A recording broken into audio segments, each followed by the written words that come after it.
Cette vidéo vous est présentée par la boutique liloujeux.ca, un service personnalisé par une équipe de passionnés d'ici.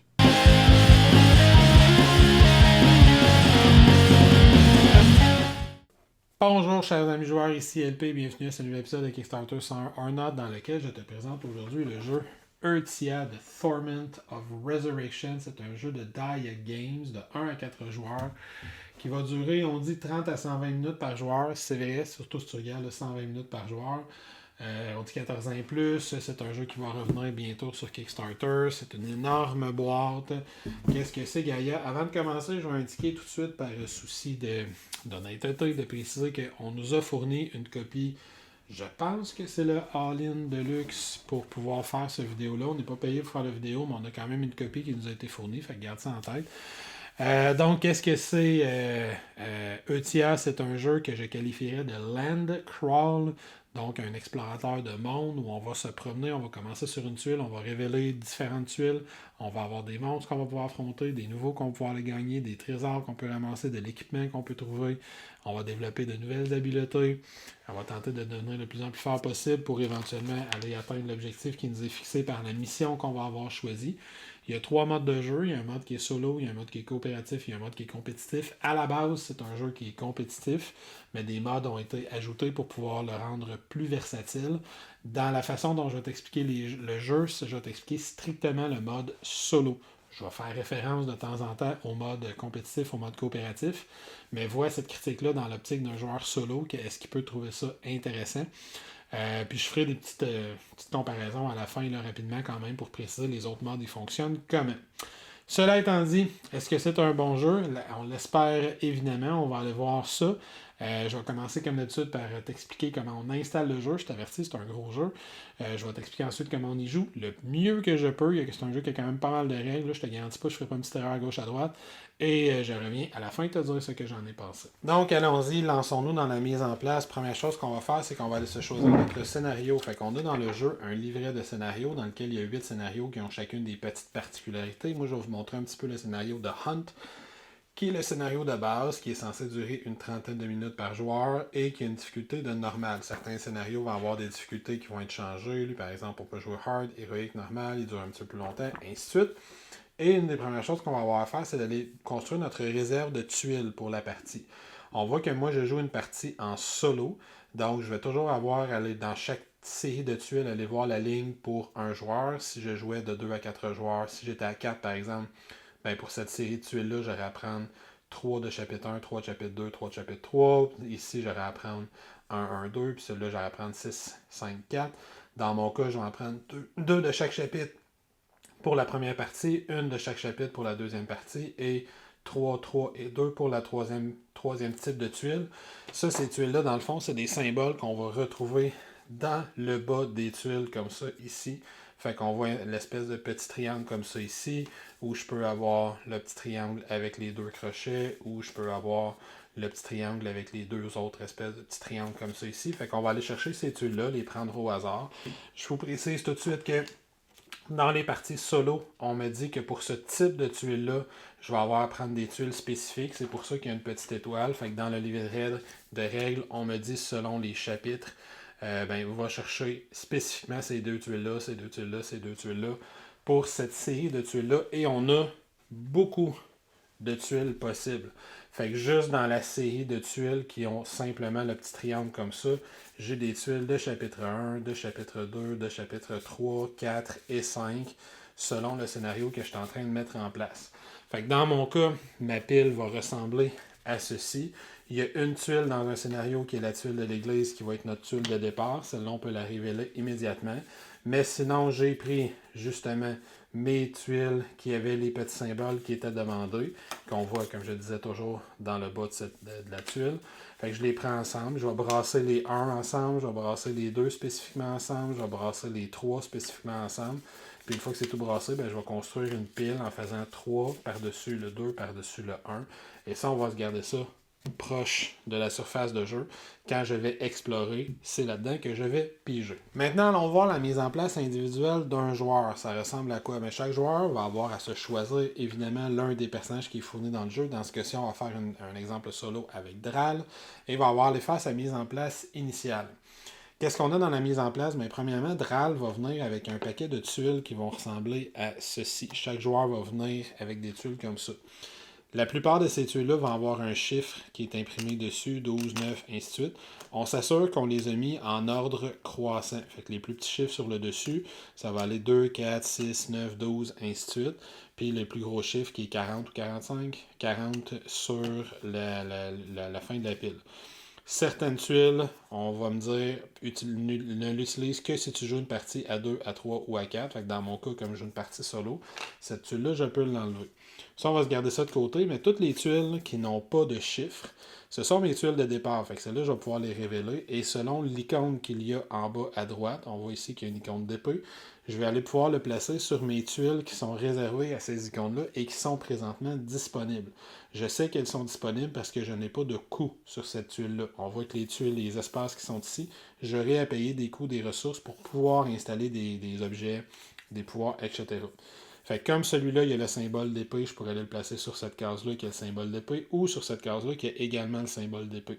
Mais je vois que lui, plus tard dans la partie, je pourrais peut-être placer d'autres choses là. Fait que je vais décider de le placer ici pour commencer. Dans le bas du plateau, on va avoir notre zone d'action. En début de partie, on va s'assurer que ces trois zones-là sont recouvertes par leur action respective. Fait que j'ai l'action pour miner qui est de combattre, dis-je, les deux épées. J'ai l'action de marchander avec les deux petites balances qui est un 2. Puis j'ai l'action de miner qui est un 1. On va revenir évidemment sur le fonctionnement des actions plus tard. Je précise, c'est important, on a un double de chacune de ces actions-là qu'on se garde pas loin de notre surface de jeu. On va aller s'indiquer avec nos jetons personnels quel est son maximum initial de points de vie. Dans le cas de Dral, on le voit, il est imprimé sur son plateau, il y a un maximum de 7. Fait que je vais aller mettre mon jeton avec un petit cœur juste au-dessus pour pointer vers le 7 au fur et à mesure que mon maximum va monter. Je vais pouvoir déplacer ce jeton-là et indiquer toujours où se situe mon maximum. Présentement, il est à 7. Et je vais mettre un autre jeton sur le côté pour indiquer présentement j'ai combien de points de vie. Fait que si par exemple j'étais comme ça ici, présentement j'aurais 9 points de vie sur un maximum de 11. Dans mon cas, je commence évidemment avec 7 points de vie sur un maximum de 7. Finalement, on va avoir des jetons dont j'oublie toujours le nom. Mais nos jetons pour faire des relances de dés, pour manipuler les dés, on a de l'espace sur notre plateau pour en avoir 4, des jetons comme ça. Fait que je vais les remplir en début de partie. On commence avec les 4 tuiles pleines. Pour la mise en place de mon personnage, c'est pas mal tout ce qu'il y a à faire. Je précise quand même que on a beaucoup de jetons qui viennent spécifiquement avec notre personnage. On va avoir des jetons pour me rappeler quel élémentaire j'ai battu, quelle zone j'ai déjà miné. On va avoir des jetons pour marquer les monstres que j'ai battus, etc. Des endroits où j'ai combattu des monstres pour pouvoir faire des actions de marché à cet endroit-là. On a un paquet de jetons sur son plateau qu'on peut utiliser, sur lesquels je reviendrai tous. Pour l'instant, on va se concentrer sur ce plateau-là. Qu'est-ce qu'on a à faire avec ça? On a notre plateau qui sert à marquer notre nombre de tours de jeu et à marquer les points de gloire pour chaque joueur. Fait que chaque joueur va aller se placer dans une partie à solo, selon juste moi, va se placer l'un de ses marqueurs génériques, fait que les espèces de petits blasons, sur le 0 de la piste de points de gloire, sur laquelle nous reviendrons, et l'un des joueurs, peu importe lequel, va aller placer l'un de ses blasons sur la piste de tours de jeu. Fait que dans un scénario donné, on va toujours nous dire tu as 8 tours de jeu, 9 tours de jeu, 10 tours de jeu pour accomplir tel ou tel objectif. Dans ce cas-ci, dans le premier scénario de Hunt, on a 7 tours de jeu pour accomplir un objectif. Fait que c'est ce marqueur-là qui va m'aider à savoir je suis rendu à combien de tours de jeu.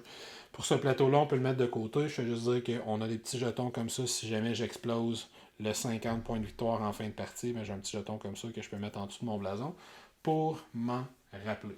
On va ensuite aller se préparer son plateau de marché. Le plateau de marché, dans la version Deluxe du jeu, on a une espèce de petite structure en carton qui vient indiquer les 3 types de marchés qu'on peut avoir.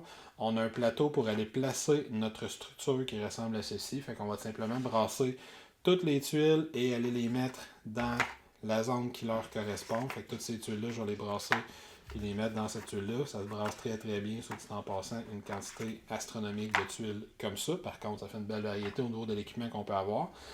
Et on va aller remplir les 4 cases de chacune des zones. Fait qu'on a les marchés ici, les espèces d'armuriers, puis les châteaux particuliers où on peut aller rencontrer d'autres types de marchands. On révèle simplement les 4 premières tuiles de chaque pile. Fait qu'on reconnaît à leur endos lesquels vont aller où. Fait qu'on a les beiges bruns juste ici, les mauves qui vont aller dans cette tuile-là et les rouges qui vont aller complètement à droite. Fait que donc on en révèle 4 par pile, on met ça là, on brasse le reste de la pile, puis on met ça juste ici. Si on n'a pas la version de luxe, on va tout simplement avoir à tourner ce plateau-là, puis on a des zones pour placer nos 3 marchés, puis pour faire des piles plus petites que ça, au lieu de mettre ça dans cette espèce de gros distributeur de tour-là. On a d'autres séries de tuiles qui sont à placer, fait qu'on peut se les garder proche de la zone de jeu, fait qu'on va avoir nos tuiles d'exploration quand on fait des actions de minage en montagne, en mer ou dans différentes grottes. On va aller brasser dans le fond ces tuiles-là et aller les placer à l'endroit correspondant. Moi, j'aime bien placer le petit couvercle de la boîte pour clairement me rappeler qu'est-ce qu'il y a dans chacune des piles. On a la même chose avec les différents trésors qu'on peut trouver, qu'on va aller brasser les piles de trésors et à les mettre à l'endroit approprié dans chacune de ces boîtes-là. C'est toujours quelque chose qui est fourni dans une version de luxe, sinon on fait juste déposer les piles sur la table. Et on a plusieurs autres tuiles qu'on va utiliser dans différents scénarios. Fait qu'il y a des tuiles d'exploration que je vais utiliser, des tuiles qui vont avoir rapport avec des marchés, des marchands que je vais rencontrer, des temples, des monastères qui vont me demander des objectifs. Fait qu'on va tout simplement aller placer toutes les tuiles qui nous restent pas loin de notre surface de jeu. Toujours au niveau du matériel de base qu'on va avoir besoin dans une partie, on va avoir les différentes tuiles de sac et les tuiles de potions de soins. Les potions de soins, d'ailleurs, les joueurs vont commencer avec des potions de soins dans leur sac en début de partie, selon les scénarios. On a également une carte qui est l'intervention de Shees, qui est l'une des divinités qui est dans le jeu. Cette carte-là, on va se la garder pour que chaque joueur la voit comme il faut. Et l'énorme dé blanc qui est comme ça ici, on va aller le mettre sur le 0. Puis on va aller placer ça juste ici. Puis on se garde ça pas loin de notre surface de jeu. Il y a des jetons qui nous rappellent que nous sommes sous l'influence de différents élémentaires. C'est des simples jetons de rappel. Ils ne sont pas absolument nécessaires, mais ils peuvent être pratiques pour se rappeler qu'on est présentement sous l'effet d'un malus ou d'un bonus. Il y a des jetons de déplacement pour me rappeler le nombre de points de déplacement qu'il me reste dans mon tour qu'on peut se garder. Également, pas loin de la surface de jeu. Même chose pour les 10 élémentaires dont je viens de parler. Ils ont chacun des caractéristiques et il y a chacun une carte par élémentaire pour se rappeler comment chaque élémentaire fonctionne. On va avoir également des réserves de jetons qui sont les jetons de relance desquels j'ai déjà parlé. On va avoir des jetons de chaos que les monstres vont utiliser pour s'améliorer. Il va y avoir des essences élémentaires que je vais pouvoir aller chercher. Fait que terre, eau, feu, air. Et il va y avoir finalement différentes pierres minérales, des diamants, des onyx, etc. que je vais pouvoir ramasser dans le jeu en faisant des actions de minage pour pouvoir aller chercher divers bonus. Fait qu'on se garde ça dans des réserves, toujours sur le bord de notre zone de jeu. Finalement, il y a des paquets de cartes dans ce jeu-là. On va avoir des paquets de cartes de monstres divisés en 3 niveaux qu'on brasse puis qu'on se garde proche. On a le nombre d'épées qui indique le niveau du monstre, avec une épée, 2 épées, 3 épées. On va avoir divers paquets de cartes rencontres, des événements qui vont être numérotés de 1 à 4. Fait que les niveaux 1, les niveaux 2, les niveaux 3, les niveaux 4. On n'en aura pas besoin de tous dans une partie, mais généralement, on les garde tous pas loin parce qu'on peut nous dire, va chercher spécifiquement ce paquet de cartes rencontres-là pendant une partie ou ce paquet de cartes rencontres-là pendant une partie. Fait qu'on les garde pas loin pendant la partie. Dans tous les modes de jeu, il va y avoir des cartes de combat qu'on va pouvoir ramasser et que les monstres vont utiliser. Dans une partie solo, on a un deck de cartes de combat comme ça ici qu'on va utiliser en plus. Et je précise qu'il y a des cartes de contrôle qui ressemblent à ceci, qui vont désigner les joueurs que nous n'utilisons pas dans le mode solo, qui n'existent que dans le mode compétitif. Donc, je ne m'en servirai pas dans ce que je vais vous montrer. Il y a d'autres cartes qui existent. Si on veut des challenges supplémentaires, il y a des monstres d'élite, il y a des monstres spéciaux. Certains scénarios vont avoir des decks de cartes qui leur sont spécifiques. Mais dans le scénario de Hunt, en version solo, je vais avoir besoin de ceci. Finalement, pour compléter la mise en place, on va prendre un set de 2 dés à sa couleur. Là, on voit les dés de luxe, les dés de base. Je vais utiliser pour la vidéo les dés de base parce que les dés de luxe, bien que plus jolis, se lisent un petit peu moins bien à l'écran. Donc, on prend un set de dés à sa couleur. Dans le mode solo, on va choisir une couleur non utilisée qui va représenter les monstres. Normalement, chaque joueur a son propre set de dés. Il y a quelques aides de jeu pour ces dés qu'on va se garder pas loin de sa surface de jeu. On va aller chercher quelque part un récipient pour mettre tout l'argent qu'il y a dans le jeu. C'est un jeu où on va ramasser beaucoup d'argent. Et finalement, on va aller terminer la mise en place selon le scénario qu'on a choisi. Fait que dans The Hunt, on va me dire, par exemple, dans ce scénario-ci, je vais commencer avec une potion de soin. Notre sac à dos il est représenté par ces icônes-là ici. Fait que je vais commencer avec une potion de soin dans mon sac. C'est pas tous les scénarios qui font que je commence avec ça. Finalement, j'ai un mini qui représente mon personnage qu'on va placer sur son plateau. Il ne commence pas sur la map. Et quand ça c'est fait, ben là, on est prêt à commencer notre partie de Eutia. Maintenant, quel est l'objectif d'Eutia? Je l'ai déjà dit, je vais l'aborder dans l'optique d'une partie solo. Dans chacun des scénarios qu'on va choisir, on a un but qui est fixé, le goal. Fait qu'on veut ici, je veux aller battre des monstres de level 2. J'ai 7 rounds pour réussir à faire ça. Puis je vous le confirme que ce ne sera pas nécessairement facile. Donc, quand la partie va se terminer à la fin du tour 7, je vais regarder combien de monstres de level 2 j'ai battus. Je vais avoir un final scoring à calculer. C'est un jeu dans lequel je vais calculer les points de victoire, puis je vais tenter de faire le mieux possible. Dans une partie compétitive, c'est le joueur qui va avoir le plus de points de victoire à la fin qui va l'emporter. C'est les mêmes règles pour un scénario, mais mon objectif peut changer selon le scénario que je choisis. Ça peut être de battre le dragon, ça peut être d'affronter les élémentaires, etc. Chaque scénario va avoir son propre objectif. Par exemple, dans Walking Destruction, je dois aller libérer le golem de cristal avant la fin du round 11. Ainsi de suite. Dans mon cas de Hunt, je dois tenter d'aller vaincre des monstres de level 2. Fait que c'est chaque scénario qui va fixer spécifiquement ses conditions de victoire.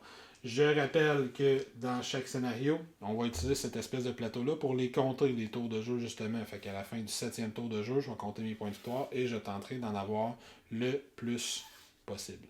Donc, rentrons plus dans les détails. Ici, on va avoir une aide de jeu qui va nous expliquer le tour de jeu. Il est découpé en combien de phases, il est découpé en quelle structure.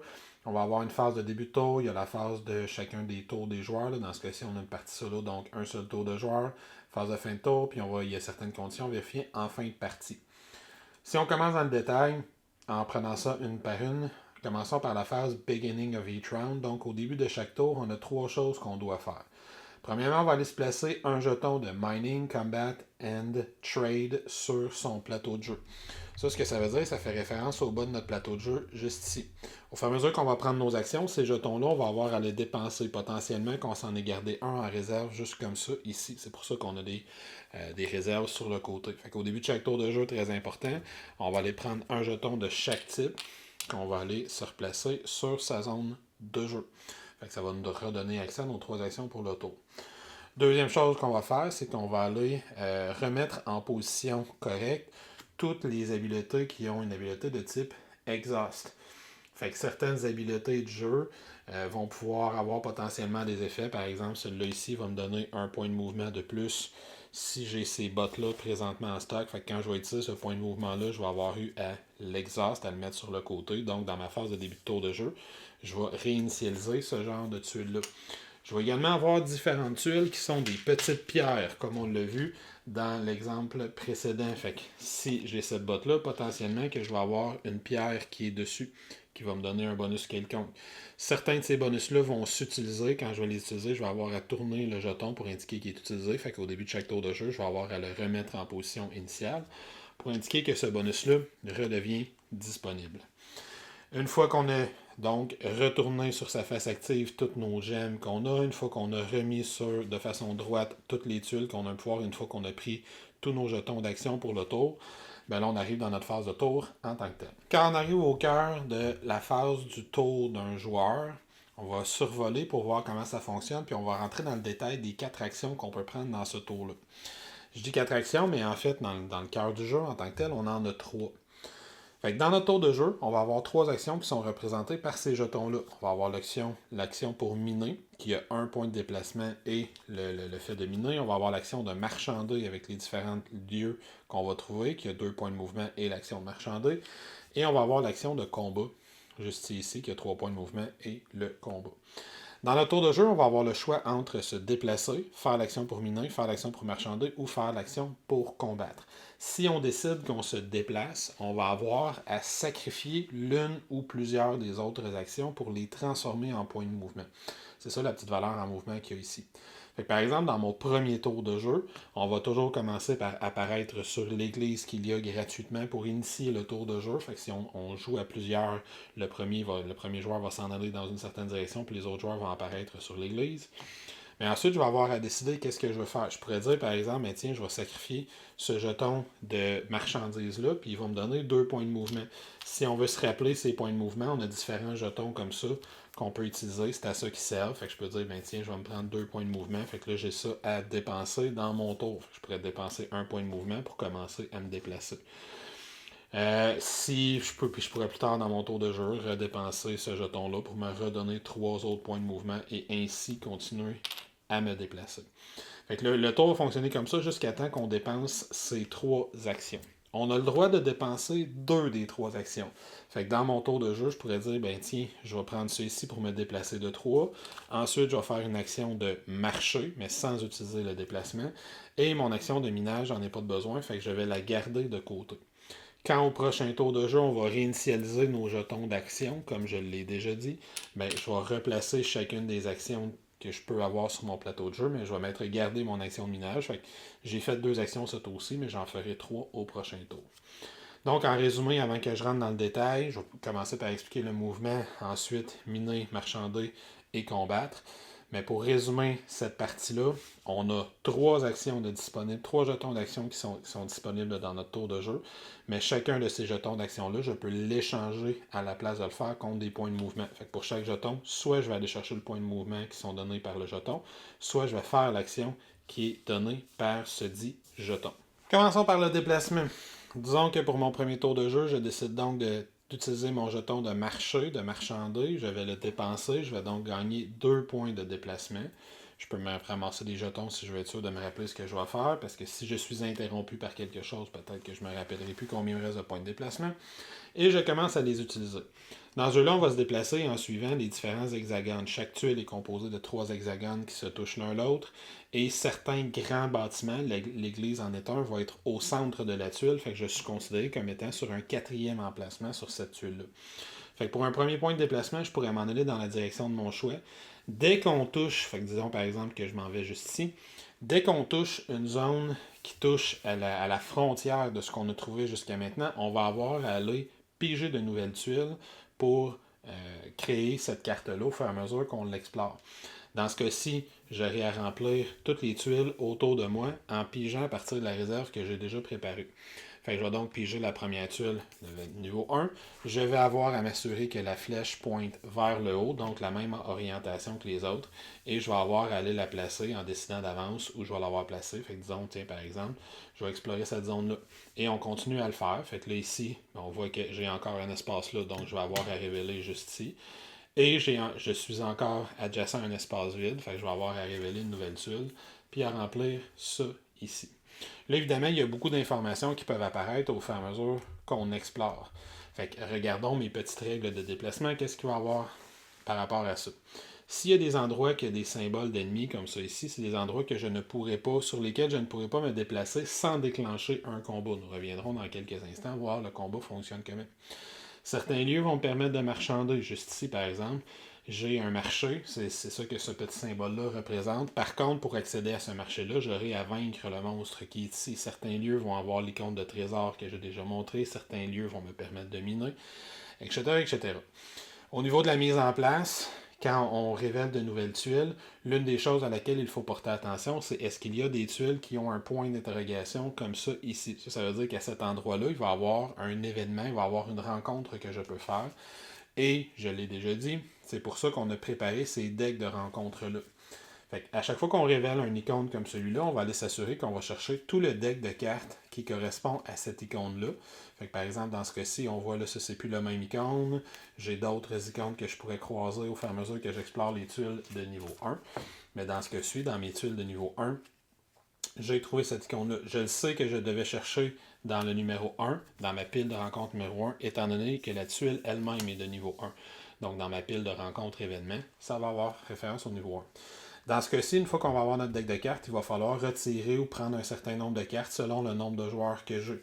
Dans mon cas, dans une partie en solo, je vais avoir à enlever 4 cartes de ce deck-là qui vont retourner dans la boîte et quelque part sur la zone de jeu, je vais aller me faire une petite zone. On va la mettre ici. Normalement, on va la mettre un petit peu plus loin et on va aller révéler les 2 premières cartes de ce deck-là. Chaque lieu rencontre comme ça devient une opportunité pour moi d'aller accomplir une quête quelconque. Dans ce cas-ci, c'est un chasseur. Lui, il veut que je lui ramène des trophées de monstres particuliers pour gagner certaines récompenses.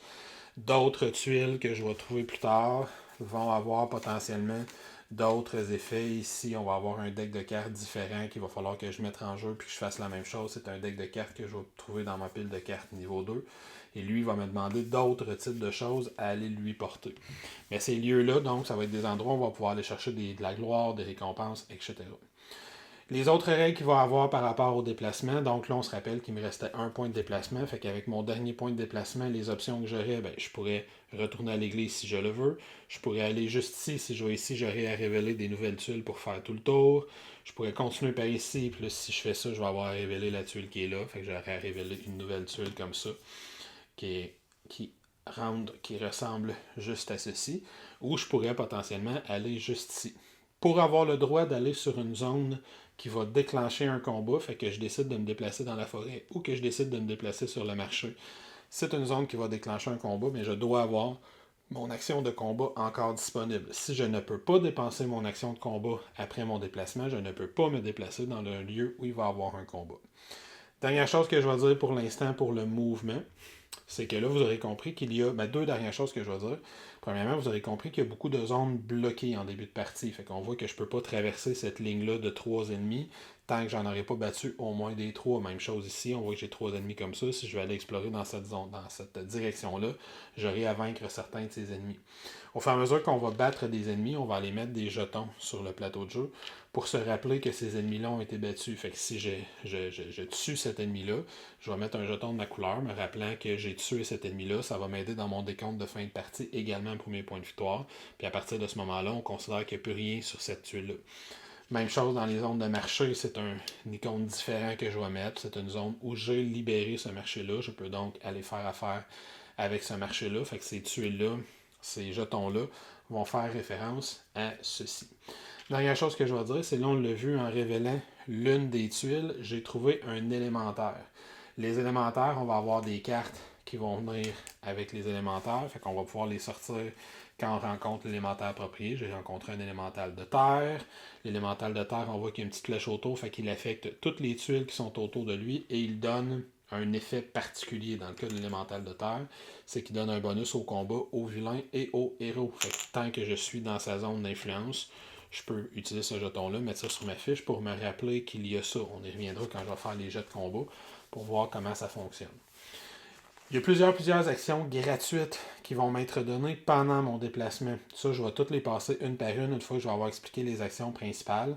Qu'est-ce que je peux faire avec mes différentes actions gratuites? Battre un élémentaire, affronter un élémentaire, par exemple, en est un. Fait que ça, on va y revenir plus dans le détail. Mais pour le mouvement, ça fait un bon survol de ce qu'il y a à dire. Fait qu'on va se déplacer en explorant la map. Ça va révéler des lieux, des monstres qu'on peut aller combattre, des lieux qu'on peut aller visiter, des quêtes qu'on peut aller accomplir. Et je termine le mouvement en disant que les espèces de petites zones comme ça ici, ce sont des portails qui me permettent de me déplacer d'un portail à l'autre sans que ça me coûte de points de mouvement. Fait que quand je commence un déplacement, si par exemple j'étais dans cette situation-ci et je commençais un déplacement de 2 points de mouvement, mais je pourrais commencer par m'en aller là et révéler les tuiles qui sont adjacentes pour m'assurer comme toujours que je n'ai pas de lieu adjacent à moi sans tuiles, puis ensuite commencer à dépenser mes divers points de mouvement. Maintenant, petite parenthèse avant d'expliquer les 3 actions de miner, de marchander et de combattre. On va juste regarder, parce que ça va être important pour l'action miner, comment fonctionne son équipement. En début de partie, on a 3 endroits dans lesquels on peut aller placer des tuiles dans nos sacs, en plus d'avoir différents endroits où on peut avoir d'équiper différentes pièces d'équipement. Certains endroits sont bloqués en début de partie. On voit ici j'ai un coût à payer pour pouvoir débloquer cet endroit-là. Si jamais à un moment donné, je paye le coût et je n'ai pas encore l'objet, je vais pouvoir juste mettre un jeton dessus pour me rappeler que ça a été payé. Et certains items vont avoir une influence sur la quantité de sacs que j'ai. Par exemple, si j'équipe plus tard cette armure-là, on voit qu'elle va réduire ma quantité de sacs que j'ai présentement de place de 2. Fait que je vais avoir à mettre des jetons comme ça ici, pour compenser, pour différencier l'espace réel que j'ai. Fait que dans ce cas-ci, je n'aurai qu'un espace. Certains autres thèmes vont annuler ces malus-là. Si j'ai ces gantelets-là, on voit qu'ici qu'ils ont plus 2 sacs. Fait que le moins 2 plus 2, ça va s'annuler. Alors que, mais je peux jamais avoir plus que 3 espaces. Fait que même si j'équipais cette paire de bottes, on voit que je suis à plus 3 moins 2, donc total de plus 1. Mais je peux pas avoir 4 espaces en tant que tel. Fait que ça va juste me permettre d'annuler un autre malus que j'aurai peut-être plus tard. Autre chose à dire, il y a quand même certains objets que je peux mettre dans mon sac. Fait qu'on voit ici, si j'obtiens ce sac à dos, il pourrait prendre un de mes 3 espaces, mais sur cette tuile-là, je pourrais mettre 2 objets. Fait que c'est une façon d'augmenter sa capacité en sac. Fait que les sacs vont fonctionner, les espaces dans notre sac à dos vont fonctionner comme ça, ce qui est important pour l'action miner. Donc, continuons l'action de minage. Fait que disons que je suis dans cet exemple-ci. Je dépense ce jeton pour gagner 2 points de déplacement. Je fais mon premier point de déplacement ici, ce qui révèle la tuile qui est juste là. Je vois que j'ai un autre point d'interrogation qui apparaît. Je vais donc aller chercher le deck de cartes qui correspond à ce point d'interrogation-là. Comme je suis dans une partie solo, j'enlève 4 cartes qui retournent dans la boîte. J'en révèle 2 et qui deviennent disponibles. L'autre me fait un petit deck. Une fois que j'aurai accompli ces 2 objectifs-là, je vais pouvoir en piger un autre. Et je continue mon déplacement pour terminer sur cette montagne où je peux faire une action de minage. Je sais que je peux en faire une parce qu'il y a 3 lieux sur qu'on peut miner dans le jeu. Il y a des espèces de grottes, les lacs et les montagnes où on peut aller faire des actions de minage. Comme c'est une montagne, je fais une action de minage. Tout ce que j'ai à faire quand je fais faire une action de minage, c'est d'aller dans la pile de tuiles, d'en piger une, et ensuite je peux rajouter ça à mon sac. À ce moment-là, si j'ai une capacité spéciale de minage qui est représentée par le petit chariot comme ça ici, je peux l'utiliser en la tapant sur le côté pour, à la place de piger une tuile, en piger 3 et décider laquelle je veux garder. Disons que je veux garder elle, puis là, à ce moment-là, ça, je vais aller mettre ça dans mon sac à dos. Une fois que ça sera fait, dis-je, je vais aller mettre un jeton de minage sur la tuile que je viens d'explorer, que je viens de miner, dis-je. Fait que je vais aller mettre une tuile comme ça pour montrer que j'ai déjà fait une action de minage à cet endroit. Moi, je ne peux plus le faire. Si on était dans une partie multijoueur, ça n'empêche pas les autres de le faire. Ils ont une pénalité à payer, ils ont un coût à me payer parce que je suis installé à cet endroit-là. Ou si dans une partie coop, il y a une petite pénalité à payer. Mais dans une partie solo, moi, je ne peux plus faire une action de minage à cet endroit-là parce que je l'ai déjà fait. Certains lieux pourraient potentiellement avoir, au moment où j'y arrive, 2 jetons de minage déjà d'installer dessus. Ça va être le cas si j'ai été combattre le monstre qui est à cet endroit-là. Par exemple, ici, c'est une montagne, fait que peut-être que j'ai combattu le monstre qui est à cet endroit-là, dis-je. Et pour me rappeler que je n'ai pas encore miné cet endroit, mais que le monstre est battu, je vais mettre 2 actions de minage. Je reviendrai plus en détail quand je vais faire l'action de combat, mais je vais mettre 2 jetons de minage. Au moment où je vais faire l'action de minage, à ce moment-là, mais je sais que je ne l'ai pas encore faite parce qu'il y a 2 jetons dessus. Je vais en enlever un des 2, tout simplement.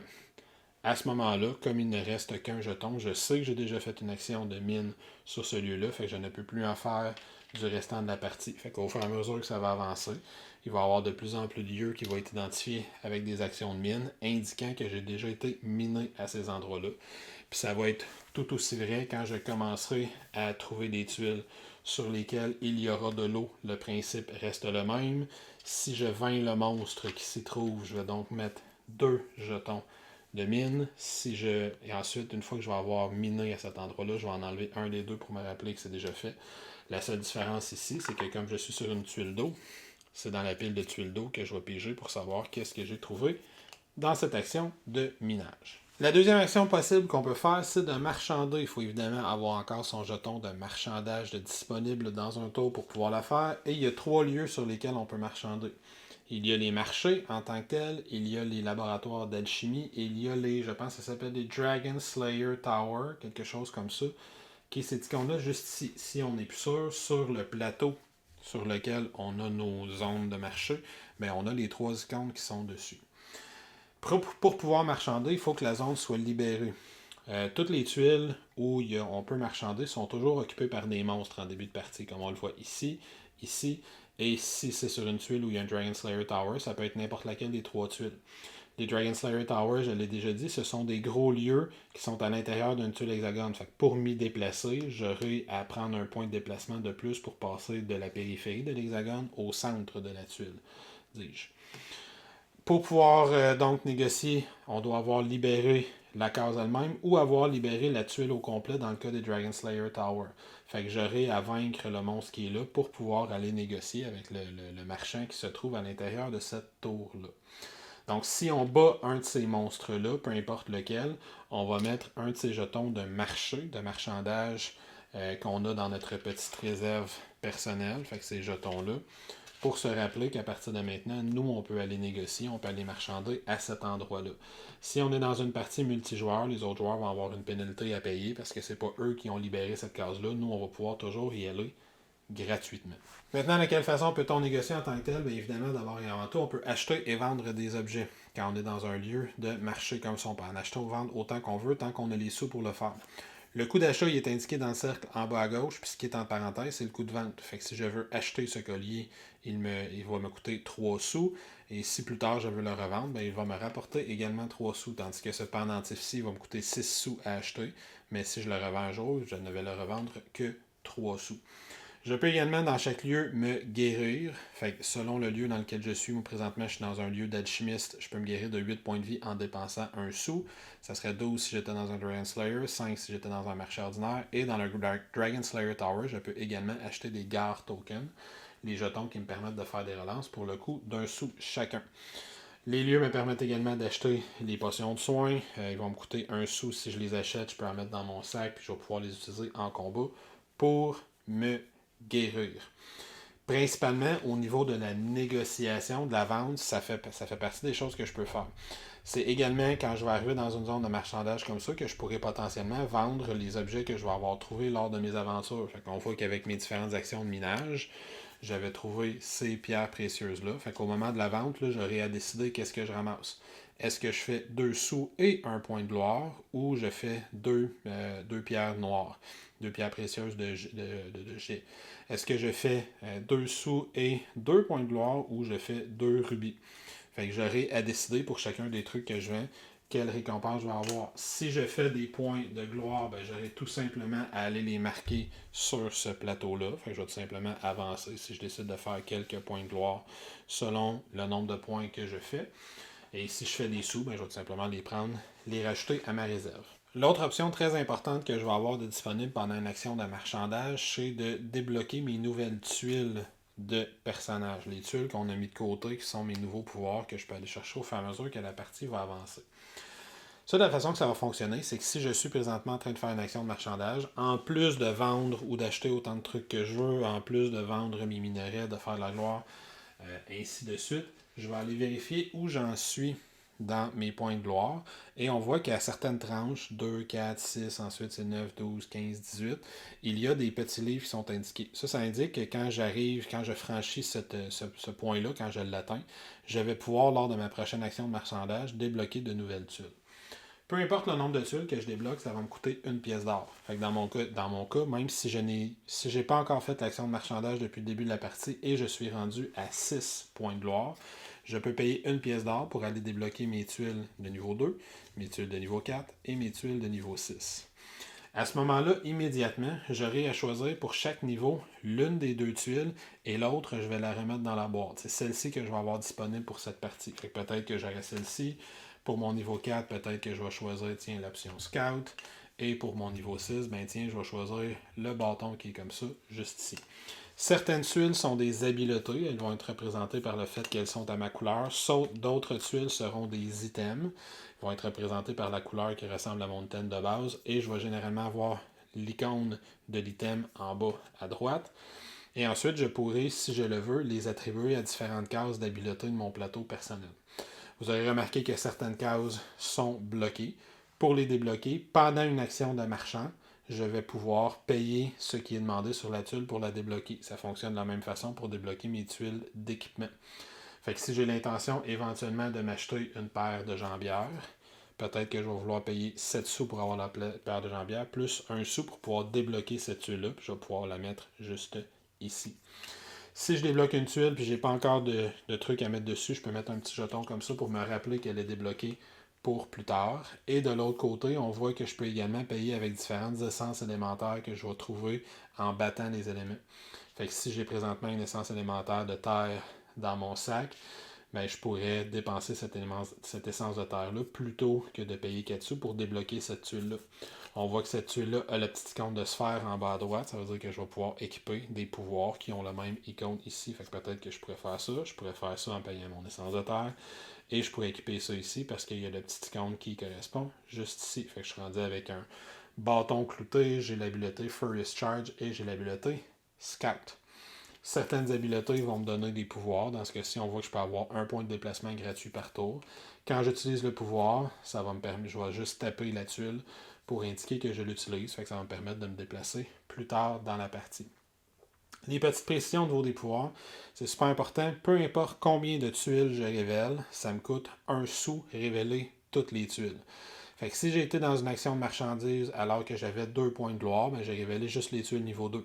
Si le tour suivant, j'y retourne alors que j'avais 4 points de gloire, ben là, je révèle les tuiles niveau 4, puis ça me coûte 1 sou à chaque fois. Si j'attends d'avoir 9 points de gloire avant de révéler les premières tuiles, je vais révéler toutes les tuiles 2, 4, 6 et 9 d'un seul coup. Fait que c'est un jeu où on va essayer d'optimiser la façon dont on va rouler les points de victoire. Dont on va utiliser ces points de victoire. Dernière chose que je vais dire concernant l'action de marchander, c'est justement les équipements, qu'est-ce qu'on peut faire avec ça. Avec nos équipements, on voit qu'il y a beaucoup d'équipements qui donnent des points de vie. C'est comme ça qu'on va augmenter notre maximum de points de vie. Fait que si on voit que j'ai 3, 4, 5, j'ai 6, 7 points de vie de plus, fait que je ne suis plus à 7 points de vie, je suis à 14 points de vie. J'ai toujours mon jeton pour indiquer mon maximum, puis mon jeton pour indiquer j'en ai combien présentement. J'ai déjà parlé des sacs. Il y a beaucoup de jetons qui vont me donner des habiletés, des relances de dés, des plus 1, plus 2 sur les dés, des trucs comme ça. Certains items vont me demander de faire partie d'un ensemble. Par exemple, celui-là, il va me dire est-ce que tu as un ensemble de 3 ou de 5 morceaux d'armure de la même couleur. Si tu as un ensemble de 3 morceaux d'armure, tu gagnes le pouvoir qui est à gauche. Si tu as un ensemble de 5 morceaux d'armure, tu gagnes le pouvoir qui est à droite. Qu'est-ce que je veux dire par des ensembles de morceaux d'armure? Ben là, présentement, j'ai un ensemble de 2 parce que j'ai 2 morceaux qui ont la même couleur. Là, si je fouille un petit peu là-dedans et j'essaye de trouver quelque chose d'autre, ben on voit que ici, si j'avais ces bottes-là avec cette armure-là, ça serait 2 autres morceaux mauves. Ainsi de suite, si je m'achète ce casque-là, je suis rendu avec 2 morceaux rouges. Quand on parle de synergie d'armure, c'est à ça qu'on fait référence. Fait que si j'ai 3 morceaux qui ont la même couleur, 4 morceaux, 5 morceaux qui ont la même couleur, ça peut me déclencher des habiletés spéciales. Si j'ai plein de morceaux différents mais qui n'ont pas la même couleur, par exemple si j'ai comme ça ici, j'ai bien 5 morceaux d'armure mais ils ne sont pas du tout de la même couleur, donc j'ai pas d'habileté spéciale qui vont se déclencher par rapport à ça. Autre chose que je peux faire aussi quand je suis toujours par rapport à mon équipement dans ma phase, c'est que si j'ai présentement dans mon sac des petites gemmes qui ressemblent à ça ici, fait que des petites pierres précieuses qui ressemblent à ceci que je peux avoir trouvé en faisant différentes actions. J'ai une zone ici pour en avoir 5 en réserve. Si j'en ai quelques-unes, quand je suis au marché, je peux les équiper sur les objets qui ont de la place pour recevoir ces gemmes-là. Fait que potentiellement que je pourrais équiper cette petite gemme verte sur cette pierre-là ici. Peut-être que plus tard, je vais trouver la pierre rouge qui me permet de l'équiper sur ça ici, ou la pierre jaune qui va me permettre de l'équiper juste là ici. Les icônes, on reviendra pour voir ce qu'ils veulent dire. De façon générale, sont assez clairs. Par exemple, celui-là, il me donne simplement un espace de sac de plus, fait qu'il va annuler un malus de 1 que je peux avoir sur un autre objet. Ainsi de suite. Et ces objets-là fonctionnent de la même façon pour les autres. Si ce n'est pas des bonus permanents, par exemple, plus ça me donne un bonus sur un jet de dés, quand je l'utilise, je vais le retourner. Et au début de chacun des tours de jeu, je vais le remettre sur sa face disponible pour m'indiquer qu'il est de nouveau disponible pour ce tour-là. Toutes les habiletés sont indépendantes les unes des autres. Fait que lui, je pourrais taper ce bracelet-là pour utiliser le bonus quand je mine. Je pourrais plus tard, dans le même tour de jeu, utiliser le bonus de la gemme. Je profite toujours du 2 points de vie qu'il me donne. Ainsi de suite. Fait qu'il y a beaucoup d'effets de combo à faire avec les différentes pièces d'équipement qu'on va avoir. Le combat, maintenant. Fait que si jamais là, vous avez compris que j'ai réduit volontairement la taille de la carte pour pouvoir avoir de la place pour les différents decks de cartes que je vais vous montrer. Mais donc le combat, si je fais un déplacement, fait que disons que je dépense mon action de minage parce que je ne l'avais pas sauté aussi pour avoir un point de déplacement pour m'en aller ici. Pour avoir le droit de faire ce déplacement-là, je dois avoir un jeton de combat qui est disponible. Je vais donc le dépenser pour pouvoir affronter le monstre qui se situe là. Et là, je le fais pas pour des raisons de simplicité pour moi, mais on se rappelle que je suis censé révéler des tuiles tout le tour de ça parce que j'ai des tuiles adjacentes à moi qui n'ont pas encore de tuiles. Des espaces adjacents à moi qui n'ont pas encore de tuiles. Là, donc, je vais déclencher un combat. Là, il y a des petites différences entre le combat de façon coopérative, solo et compétitive. Dans le jeu coopératif, dans le jeu solo, c'est la même chose. Au début de chaque tour de jeu, on va piger une carte grise comme ça, qu'on va faire une pile de réserve qui va appartenir au monstre. Dans le jeu compétitif, ça ne fonctionnera pas de la même façon. Puis dans le jeu coopératif, c'est au début de chacun des tours de joueurs. Fait que si on est à 4 au début de chacun de ces tours-là, on va rajouter une carte grise dans cette réserve-là. Fait que comme j'étais à mon premier tour de jeu, probablement que j'ai une carte grise qui est dans la réserve. Deuxième chose qu'on va vérifier, c'est qu'on va aller vérifier contre quel monstre on affronte. On voit ici que c'est un monstre de niveau 1, donc je vais aller chercher ma pile de cartes de niveau 1. Et les piles de cartes me donnent toujours une idée du nombre de points de vie, de la force du monstre et des récompenses que je risque de gagner en battant ce monstre-là. À ces récompenses vont s'ajouter les récompenses de la case. Là, il y a un paquet de symboles différents. Les points représentent justement les cartes grises. Fait que si je bats le monstre qui est ici, je vais gagner 1 sou et 3 cartes grises. Si je battais le monstre qui était ici, je gagnerais 4 sous, 1 jeton gare et 2 cartes grises. Si je battais le monstre qui était ici, ça serait seulement 6 sous, ainsi de suite. Donc, comment le combat va fonctionner? Une fois qu'on a déclenché le combat, on va donc piger la carte du monstre, on va la révéler, et le monstre va gagner ce qui est dans le haut de la carte. Fait que dans ce cas-ci, je vois que j'affronte une araignée venimeuse. Il ne gagne pas de carte de combat supplémentaire, il gagne 2 jetons de KO et 1 jeton gare. Ensuite, on va le mettre ici, juste sur le côté. Fait que je vais aller donner 1 jeton gare et je vais aller lui donner 2 jetons de KO. Une fois que ça c'est fait, le combat, on est prêt à commencer. On va aller regarder si les monstres, les joueurs ont des habiletés qui vont précéder le combat, qui va avoir un petit symbole de hache comme ça, juste ici. Fait que si moi, présentement, j'avais cette hache-là qui était équipée sur, ce couteau de lancer-là, qui était équipé sur ma tuile, je pourrais décider, tiens, avant que le combat commence, je sais que c'est une action rapide parce qu'il y a le petit S qui est juste là ici, il y a l'action de pré-combat qui est juste là, la petite hache qui est lancée. Je pourrais faire un lancer de 2. Ça, je vais expliquer dans quelques instants les lancers fonctionnent, puis potentiellement, je vais lui faire 2 ou 4 de dégâts avant que le combat même ne commence. Si on n'utilise pas d'habiletés comme celle-là, il peut y avoir des fois d'autres habiletés qui vont déclencher des effets sur les pouvoirs que je vais avoir. Ça, je vais vous laisser le découvrir. Mais si je n'utilise pas d'autres habiletés comme celle-là, là, on va commencer notre combat en tant que tel. C'est toujours le monstre qui va jouer en premier. Puis la façon qu'il va utiliser son tour de jeu, c'est que dans le jeu solo, évidemment, j'arrête pas de parler de jeu solo, on va révéler la première carte de ce deck-là. Et on va aller placer les dés qu'on a mis de côté pour le monstre de cette façon-là. On va les mettre sur le dé. Fait que présentement, le monstre, il m'attaque à 6. Ce qui veut dire, si je regarde sur sa fiche, s'il m'attaquait de 0 à 2, il me ferait 1 point de dégâts. 3 à 9, il me ferait 2 points de dégâts. 10 et plus, il va me faire 3 points de dégâts. Dans ce cas-ci, il m'attaque à 6, fait qu'il va me faire 2 points de dégâts. Je vais ensuite regarder sur sa fiche, est-ce qu'il utilise des jetons gare ou est-ce qu'il utilise ses jetons de KO. Dans ce cas-ci, on voit qu'il va utiliser ses jetons gare, il peut en utiliser jusqu'à 2 s'il en possède 2. Lui, il n'en possède qu'un. Fait qu'il va l'utiliser. Puis quand il va utiliser un jeton gare, ce qu'il va faire, c'est qu'il va prendre son dé qui est le plus bas. Si c'est un 1, 2 ou 3, fait qu'il n'utiliserait pas de jeton gare si ça avait été un 4 et un 5. Dans ce cas-ci, c'est un 4 et un 2. Il va prendre le dé le plus bas, il va le relancer. Il va le mettre juste ici, puis il va mettre son jeton gare dessus. Ou tu vas le mettre sur la carte pour te rappeler qu'il a été utilisé. Les jetons gare vont donner un bonus de 2 sur le résultat total du dé. Fait que maintenant, il n'y a plus 6, il y a 4 plus 1, 5, plus 2, 7. Si j'avais pas été chanceux, il aurait roulé par exemple un 3, 4 plus 3, 7, plus 2, ça y ferait maintenant 9. S'il avait roulé une carte différente, disons que pour mon exemple, je voudrais qu'il utilise cette carte-ci. Je recommence le combat. Au lieu de tourner cette carte-là, il tourne cette carte-ci. Donc, le principe est le même. Je vais placer un 5. Il va placer son 2. Ensuite, comme il y a le symbole de jeton gare, il le dépense. Il relance le plus bas des 2. Il garde quand même son 2, mais ça fait tout de même un total de 9. 5 plus 2. 5 plus 2, 7 plus 2, 9. Mais là, il y a ses jetons de KO. Les jetons de KO, on voit qu'il va essayer de dépenser les 2 s'il le peut. Pour dépenser ses jetons de chaos, ce qu'il va faire, c'est qu'il va révéler la première carte de sa réserve de cartes qu'on lui a fait. S'il y avait plusieurs cartes dans la réserve, disons qu'il y avait 3 cartes dans la réserve, il va révéler la deuxième puis il va voir si c'est la même carte. Si c'est la même carte, il va déclencher l'effet du bas. Si c'est pas la même carte, si par exemple j'avais révélé plutôt ceci, fait qu'il révèle une carte différente, ben, il va déclencher l'effet du haut. L'autre carte qui a été révélée, si c'était la même, comme je l'ai dit, il déclenche l'effet du bas. Dans mon cas, ça a été ça ici. Fait que son premier jeton de KO, je révèle la première carte. C'est un curse. Je vérifie la deuxième, c'est encore un curse. Donc, elle compte comme une seule carte, mais renforcée. Et je dépense le jeton de KO. Cette carte-là, on va la garder pour se rappeler qu'est-ce qu'elle veut faire. Dans ce cas-ci, il va me faire un point de dégâts.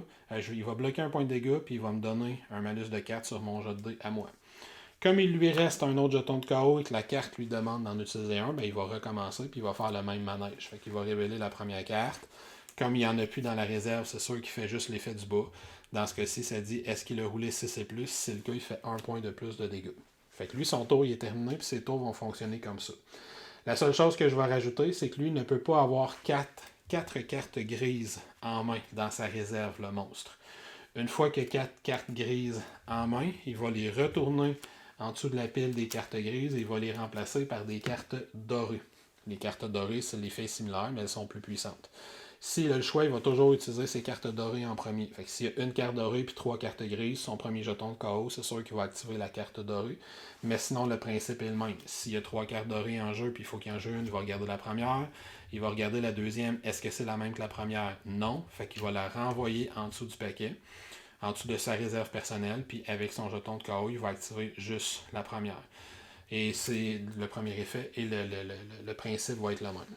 Fait qu'une fois que lui a fait son jet de combat, ben là, moi, je vais regarder si j'ai des effets qui peuvent le mitiger. Je peux avoir certains effets qui vont me demander d'avoir appliqué un effet avant que lui joue. Je peux avoir un effet qui vont avoir demandé est-ce que j'applique un effet après son résultat de dés, etc., etc. Mais si j'ai pas d'autres effets qui mitigent, ben là, j'applique. Fait que dans ce cas-ci, j'ai 5 plus 2, 9. Il me fait donc 2 points de dégâts, plus 1 à cause de son Enhancement. Fait que sur ma petite fiche personnelle, là, c'est sûr que je suis beaucoup trop fort pour un combat de niveau 1, ça va bien se passer. Mais donc, je perds 3 points de vie. Ensuite, ça va être à mon tour.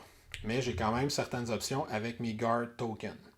Les Guard Tokens, on l'a vu, le monstre, il peut les utiliser pour s'améliorer, mais moi, je peux les utiliser pour nuire au monstre. Moi, j'ai 4 Guard Tokens en début de partie, puis si je les dépense, je peux les dépenser de l'autre côté. Le principe est le même, je choisis un 2, je le relance, mais cette fois-ci, je lui donne un malus de 2. Fait que dans ce cas-ci, il y aurait 1 plus 2, 3, 4, 5, moins 2, ça ferait un total de 3. Fait qu'au lieu de me faire 2 points de dégâts, il m'en aurait fait, mais en fait, il serait encore c'est de 3 à 9, donc ça n'aurait rien changé dans ce cas-ci. Il aurait vraiment fallu que j'utilise plusieurs Guard Tokens. Mais si j'en utilise un autre, j'ai le droit d'y faire une autre relance, puis d'y donner cette fois-ci un malus de 4. Les tokens se cumulent. Je précise qu'on est obligé de faire la relance. Je peux pas juste dire tiens, je te donne un malus de 2 en étant certain que je vais l'amener en bas de 3. Je serais obligé de lui faire une relance. Fait que là, peut-être que ce serait lui. Et là, on voit que je serais pas tellement content parce que je serais vraiment encore dans le range dans lequel je ne veux pas être. Fait que les Guard Tokens s'utilisent dans les deux sens pour moi. Mais là, maintenant que c'est à moi de jouer, ben moi, je vais fonctionner de la même façon. Sauf que je vais rouler avec 2 dés de ma couleur, puis je vais activer mes différentes habiletés. Fait que je vais lancer mes 2 dés, j'obtiens un 8 ici, je vais regarder l'arme que j'utilise, disons que j'utilisais ce Barbed Club-là. Fait qu'à 8, je sais que présentement, je lui fais 2 de dégâts. L'araignée venimeuse à 4 points de vie, peut-être que j'aimerais ça lui faire 4. Je le sais qu'à cause du curse, j'ai présentement un moins 4 sur mon résultat de dés, c'est ça qui veut dire le petit trèfle comme ça. Je vais avoir un moins 4 pour essayer de le toucher. Tandis que, puis en plus, il va bloquer le premier point de dégâts que je lui fais. Fait que là, je peux essayer de manipuler mes dés. J'ai le même principe. Je peux essayer de dépenser un Guard Token pour reprendre un de mes dés, le relancer, puis ajouter 2. Fait que là, je me retrouve avec un résultat de 12. Ainsi de suite, je peux avoir des effets comme celui-là qui me donnent des plus 1 que je pourrais décider de dépenser après avoir fait mon lancer de dés. Je peux avoir des habiletés qui peuvent me permettre de relancer de dés, de faire davantage de dégâts, de booster des attaques, etc.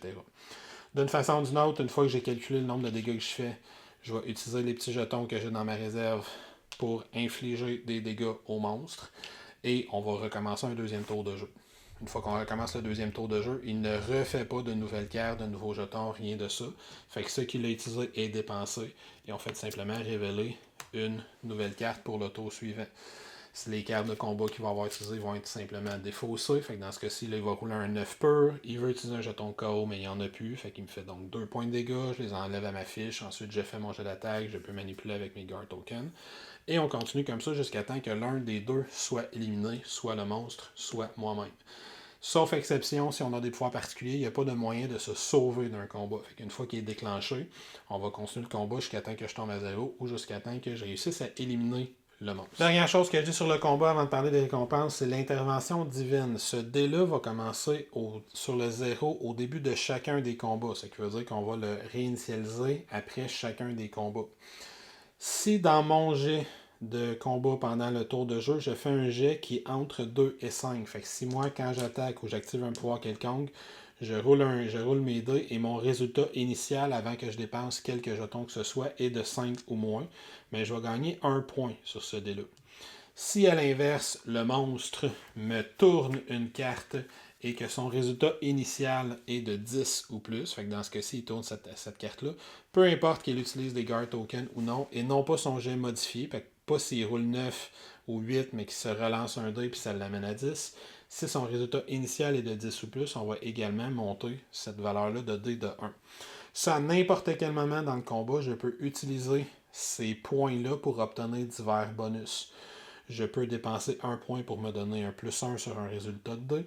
Je peux dépenser 2 points pour regagner un jeton guard token jusqu'à ma limite de 4 que je peux avoir en réserve. Ou je peux dépenser 3 points pour me permettre de faire un plus 1 sur les résultats de dé tout en faisant plus 1 de dégâts sur l'attaque que je m'apprête à faire.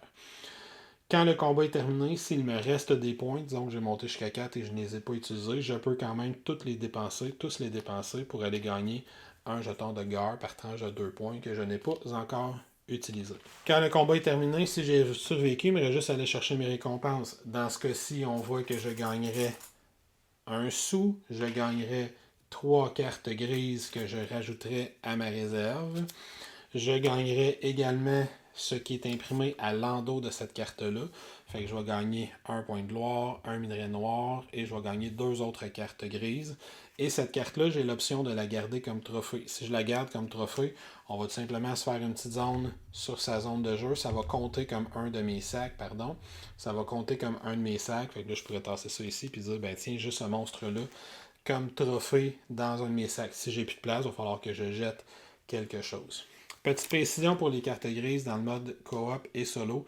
À chaque fois que je gagne une carte grise pour histoire de renforcer les monstres, on va piger le même nombre de cartes grises qu'on va les rajouter à la réserve des monstres. Ces cartes-là qu'ils vont utiliser contre moi.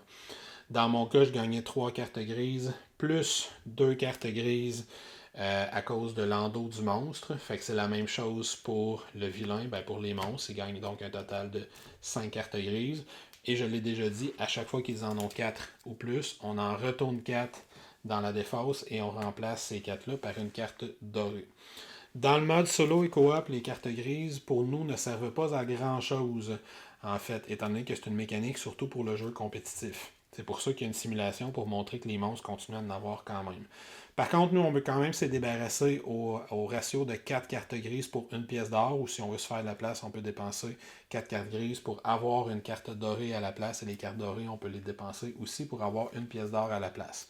Pourquoi on garderait des cartes grises? Certains scénarios me demandent de dépenser certains types de cartes particuliers. Fait que ça peut être pratique que je les ai, mais dans les scénarios de base, on fait juste les transformer 4 cartes grises pour un sou. L'autre chose qu'on va avoir à faire, c'est de noter l'endroit où il y a eu le combat. Fait que si j'ai combattu dans un endroit qui a une mine, comme je l'ai déjà dit, on va aller placer 2 jetons de mine dessus.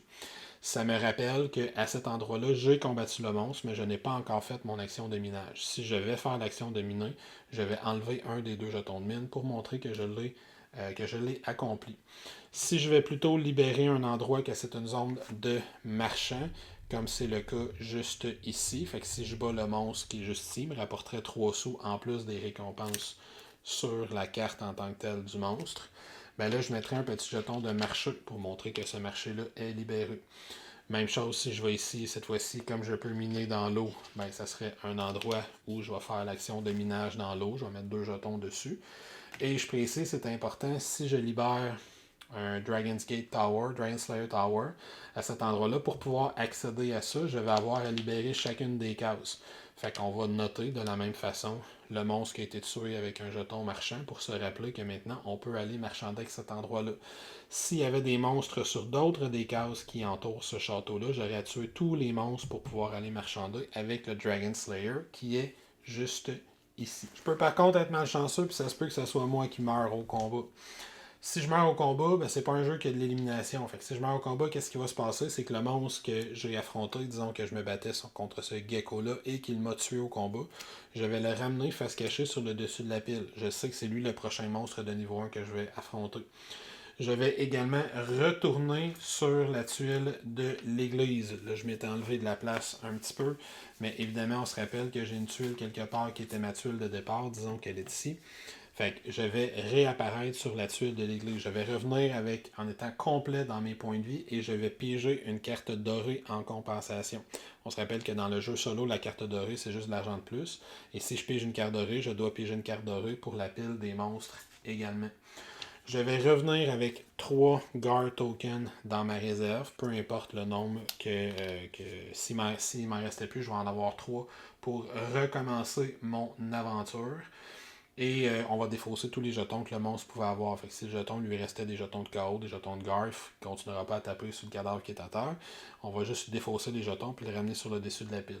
Finalement, parce que ça va affecter mon score à la fin de la partie, je vais ramasser un jeton de KO que je vais mettre sur ma fiche. Ça, grosso modo, ça va m'aider à me rappeler le nombre de fois que j'ai été vaincu au combat pendant cette partie 2 tiers. Il y a plusieurs autres choses que tu peux faire dans le jeu, mais là, tout ce qui te reste comme option, ce sont des actions gratuites. Donc, ça ne coûte rien en point d'action, tu as juste à passer par le bon endroit. Premièrement, il y a les trésors. Les trésors sont représentés par ces 3 icônes-là que tu vas retrouver, fait que l'espèce de trou, l'espèce de ville détruite, puis l'espèce de château détruit. Par exemple, on retrouve l'un des icônes de trésors comme ça, juste ici.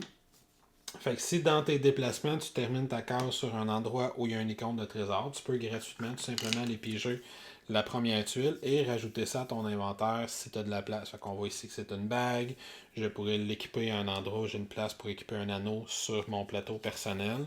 Et je pourrais potentiellement même aller mettre une petite pierre à l'intérieur pour gagner un bonus quelconque. Fait que ça, c'est une chose que tu peux faire, c'est gratuit. Quand tu fais ça, tu vas quand même mettre un petit jeton pour montrer que cet endroit-là, le trésor a déjà été ramassé. Puis ça va compter aussi dans tes points de fin de partie. Deuxième chose que tu peux faire gratuitement, c'est de visiter l'église. Fait que si tu te déplaces et pendant ton déplacement, tu passes par l'église, tu peux payer 1 sou pour te guérir de 6 ou acheter autant de potions de soins que tu veux à l'église. Ça ne te coûte pas d'action de marchandage. Troisième chose que tu peux faire, c'est de remplir des quêtes. Remplir des quêtes, ben, ce sont les différents points d'interrogation desquels j'ai déjà parlé. Fait que quand tu vas terminer ton déplacement, dès que tu vas avoir révélé une tuile comme celle-là, tu te rappelles, on a révélé des cartes, 3 cartes de ce deck-là. Il y en a 2 qui sont ouvertes, puis il y en a une qui est face cachée. Fait que tu peux regarder quelle est l'offre présentement de cet endroit-là. Qu'est-ce qu'il veut? Lui, par exemple, dans les 2 cartes que j'ai ouvertes, ben, il veut que je lui amène une araignée, un dragonfly ou un grizzly. Peut-être que je lui amène un boar, une venomous spider ou une bat. Si dans ton sac, présentement, tu as l'une de ces choses-là qui est demandée, tu peux lui donner pour gagner la récompense qui est dans le bas. Fait que la récompense qui est dans le bas, dans ce cas-ci, le chasseur a une série de piles récompenses à son compte. Fait qu'il va me donner 2 tuiles. Je vais en choisir l'une des 2 que je vais pouvoir mettre immédiatement dans mon inventaire. Et en plus, je vais faire un point de gloire. Et ça, c'est gratuit. Ce qui veut dire que si j'ai dans mon inventaire un Dragonfly et un Boar, ou 2 Venomous Spider, ou un Bat et un Grizzly, je peux faire les 2 cartes en même temps. À la fin du tour de jeu, pas immédiatement, mais à la fin du tour de jeu, quand on va réinitialiser le tour de jeu, on va révéler les nouvelles cartes quêtes, s'il en reste qui sont disponibles pour chacun des lieux que je vais avoir visités. Et là, comme je l'ai dit, au fur et à mesure qu'on va avancer dans la partie, on va révéler différents lieux de quête qui vont tous demander à ce qu'on leur amène différentes choses. Lui, vu que j'y amène des essences élémentaires, par exemple, puis il va me guérir et me redonner des sous une fois que je vais lui amener ces différentes essences élémentaires. Là. Ça fait une couple de fois d'ailleurs que tu m'entends parler des éléments. Maintenant, les élémentaires, comment fonctionnent-ils dans le jeu? Ben, je t'ai déjà dit que chaque élémentaire a des cartes particulières qui rappellent leur fonctionnement. Fait qu'ils vont se rappeler, par exemple, l'élémental de terre va donner un bonus de 2 de combat à tous les monstres et à tous les héros qui sont adjacents à lui. Ce qui veut dire que si il y a un élémental de terre juste ici, si je vais combattre le monstre qui est là, autant moi que le monstre, nous aurons plus 2 à chaque fois que nous allons lancer des dés pour voir combien de dégâts, nous infligeons à l'autre. L'élémental d'air, lui, il va tourner l'un de mes dés. Il va tourner le dé le plus haut. Fait que si je m'en vais adjacent à un élémental d'air, faire un combat, quand je vais lancer mes dés, ben là, dans ce cas-ci, c'est une égalité, fait que ça n'a pas d'impact. Quand je vais lancer mes dés, je vais prendre le dé qui est le plus haut des deux et je vais le tourner de côté. Des fois, ça peut être à mon avantage, des fois, ça peut être à mon désavantage. Les monstres vont faire la même chose, par contre. Si j'arrive proche d'un élémental de feu, je vais subir 2 points de dégâts, alors que si j'arrive proche d'un élémentaire d'eau, qui ressemble à ça juste ici, si j'arrive à une case adjacente à un élémentaire d'eau, je vais guérir de 2. Chacun des élémentaires, de façon gratuite, peut être combattu. Fait que si je rentre sur la case de l'élémentaire d'air ou si je rentre sur la case de l'élémentaire d'eau qui est juste ici, je vais pouvoir tourner la carte et tenter un jet contre cet élémentaire-là. Selon le résultat de mon jet, je vais gagner différents bonus. Fait que si je roule de 2 à 6, je vais gagner un petit trésor de base plus une essence d'eau. Si je roule de 7 à 9, je vais gagner 2 trésors de ce type-là, puis je vais guérir de 2. Si je roule 10 et plus, ben, je vais avoir un essence d'eau, je vais guérir de 12, je vais gagner le jeton qui est là. Chaque élémentaire dans le jeu peut être affronté une seule fois. Fait que si j'affronte l'élémentaire d'eau qui est juste là, je vais mettre un jeton élémentaire dessus pour montrer que je l'ai déjà affronté. Je ne peux plus l'affronter. Peu importe c'est quoi mon résultat de dé. Et je précise, très important, ça ne coûte pas d'action. Fait que dans mon tour de jeu, je pourrais aller prendre un trésor quelque part, aller visiter un élémentaire, passer par l'église et ensuite faire mes 3 actions. Et ça fait le tour des 4 actions gratuites qu'il y a dans le jeu. Fait que accomplir des quêtes, affronter les éléments, prendre des nouveaux trésors sur les tuiles trésors qu'on va avoir trouvés ou visiter l'église. Tout ce qui reste à dire, c'est la fin d'un tour, puis compter des points de victoire à la fin d'une partie. Fait qu'à la fin d'un tour, qu'est-ce qu'on va faire quand on est dans le mode solo, il y a juste nous qui jouent. Si on est en multiplayer, ce que je vais dire se passe à la fin de chacun des tours de jeu. Si j'ai des actions qui sont non utilisées, disons que j'ai utilisé juste ces 2 actions-là dans mon tour, puis je décide de mettre fin à mon tour, l'action que je n'ai pas utilisée, je la mets en réserve. Ensuite, toutes les piles de rencontres que j'ai présentement qui sont faites, les piles de quêtes qui sont disponibles, s'il y a moins de 2 cartes qui sont disponibles et il en reste encore dans la pile, on va révéler de nouvelles cartes pour le joueur suivant ou dans le cas du mode solo pour le tour suivant. Et ça met fin à mon tour tout simplement. Ensuite, les autres joueurs vont jouer si je suis en multiplayer. Dans mon cas, je suis en mode solo, ça met également fin au tour de jeu. Fait que sur le plateau de gloire comme ça, on va avancer le marqueur de tour de jeu de 1. Et ensuite, on va se préparer pour le tour suivant. Fait que se préparer pour le tour suivant, on se rappelle, on remet disponible toutes les gems qu'on a, on récupère une action de chaque type pour son tour suivant. Si on a des trucs qui ont été tapés sur le côté, on les redresse pour être prêt pour le tour suivant. Puis ensuite, on décide qu'est-ce qu'on veut faire pour notre tour, ce tour-ci, dans l'espoir éventuellement d'aller battre des monstres de niveau 2. Parce que c'est ça l'objectif que j'ai dans ce scénario-là. Quand la partie se termine, dans notre exemple, après le 7e tour de jeu, là, il y a plein de choses que je vais compter pour les points de victoire finaux. Premièrement, je vais enlever toutes les tuiles que j'ai sur mon plateau. Puis je vais récupérer pour mes tuiles d'entraînement. Par exemple, celle-ci, quand je l'ai achetée, il a fallu que je paye 1 sou pour décider d'être un scout. Quand j'ai passé niveau 4, j'avais récupéré cette pièce d'or-là. Je vais faire la même chose pour toutes les tuiles que j'ai achetées. Ça, c'est quelque chose que j'ai trouvé, c'est un trésor, ça ne comptera pas. Par contre, ça, c'est quelque chose que j'ai payé. C'est l'une de mes tuiles. Fait que ça, je vais ramasser les sous également. Fait que je ramasse le purchase price pour chacune de mes trucs. Ensuite, je vais récupérer l'or sur chacune des tuiles que j'ai débloquées. Fait que si j'ai débloqué ces 2 tuiles-là en fin de partie, je vais récupérer 11 sous. Dans mon cas, j'en récupérais 4 à cause de ça. Même chose pour les tuiles d'équipement ici. Chaque tuile que j'ai débloquée, je vais récupérer le prix du débloqué. Je vais dépenser ensuite toutes les essences puis les gems que je vais avoir sur mon plateau. Fait que si j'ai des essences élémentaires ou des gems, qu'ils soient sur des armes, qu'ils soient sur des équipements, je les récupère tous et ils vont me rapporter, si ma mémoire est bonne, c'est 2 pièces d'or chacun. J'enlève tous les items qui sont sur mon plateau et je ramasse leur valeur en pièces d'or, leur valeur d'achat et non pas leur valeur de vente. Je vais vendre les ressources naturelles s'il m'en reste. Fait que si j'avais miné et j'avais trouvé différentes ressources naturelles, je peux les vendre automatiquement en fin de partie en choisissant l'option qui est dans le bas comme je l'ai déjà expliqué. Et ensuite, je vais faire un point de victoire, un point de réputation par tranche de 5 pièces d'or que j'ai. Fait que tout ce que j'ai payé dans le cours du jeu, je le récupère en fin de partie et je fais un point par 5 tranches. Ensuite, finalement, selon les jetons que je vais avoir placés sur le plateau, fait qu'on se rappelle, si j'ai trouvé des trésors, battu des monstres, etc., j'ai placé des jetons comme ça. Si j'ai miné ou combattu des élémentaires, j'ai placé des jetons comme ça. Et si j'ai affronté des zones de marché, j'ai placé des jetons comme ça. Fait qu'on va aller voir sur le plateau de jeu tous les jetons que je vais avoir placés. Là, on va en avoir un peu partout en fin de partie selon les différentes actions que j'ai faites. Fait qu'on va aller voir tous ces jetons-là, puis on va marquer selon le nombre de jetons que j'ai sur le plateau. Fait que je peux avoir des quêtes que j'ai accomplies, je vais garder les cartes, puis ils vont me rapporter des points de victoire. Les endroits que j'ai visités, les lieux que j'ai des monstres que j'ai battus, etc. Fait que si j'ai 7 jetons que pour des trésors, des monstres que j'ai battus, etc., ben, j'en ai marqué 5 points de victoire. Si j'ai 4 jetons de marché que j'ai placés parce que j'ai libéré 4 endroits que je peux faire du marchandage, je vais faire 9 points de victoire, ainsi de suite. Puis on va faire son décompte de points à la fin de la partie. Certains scénarios vont me donner des règles spécifiques. Dans ce cas-ci, les monstres de level 2 vont valoir des points supplémentaires parce que c'était ça l'objectif du jeu. Dans le mode compétitif, celui qui a le plus de points de victoire l'emporte. Dans le mode coopératif, on essaie de marquer le plus de points de victoire ou d'atteindre l'objectif qui est fixé par le scénario. Même chose pour le jeu solo. Fait que rendu à ce stade-ci, on va aller vérifier à quel point on a réussi à bien faire notre partie. Et on va également, j'oubliais presque, dans le cas du mode solo, perdre 2 points pour chaque jeton KO qu'on a ramassé. Fait que chaque fois qu'on a été vaincu par un monstre, on perd également des points. Donc voilà, ça fait le tour des règles de ETIA le plus clairement possible, je l'espère.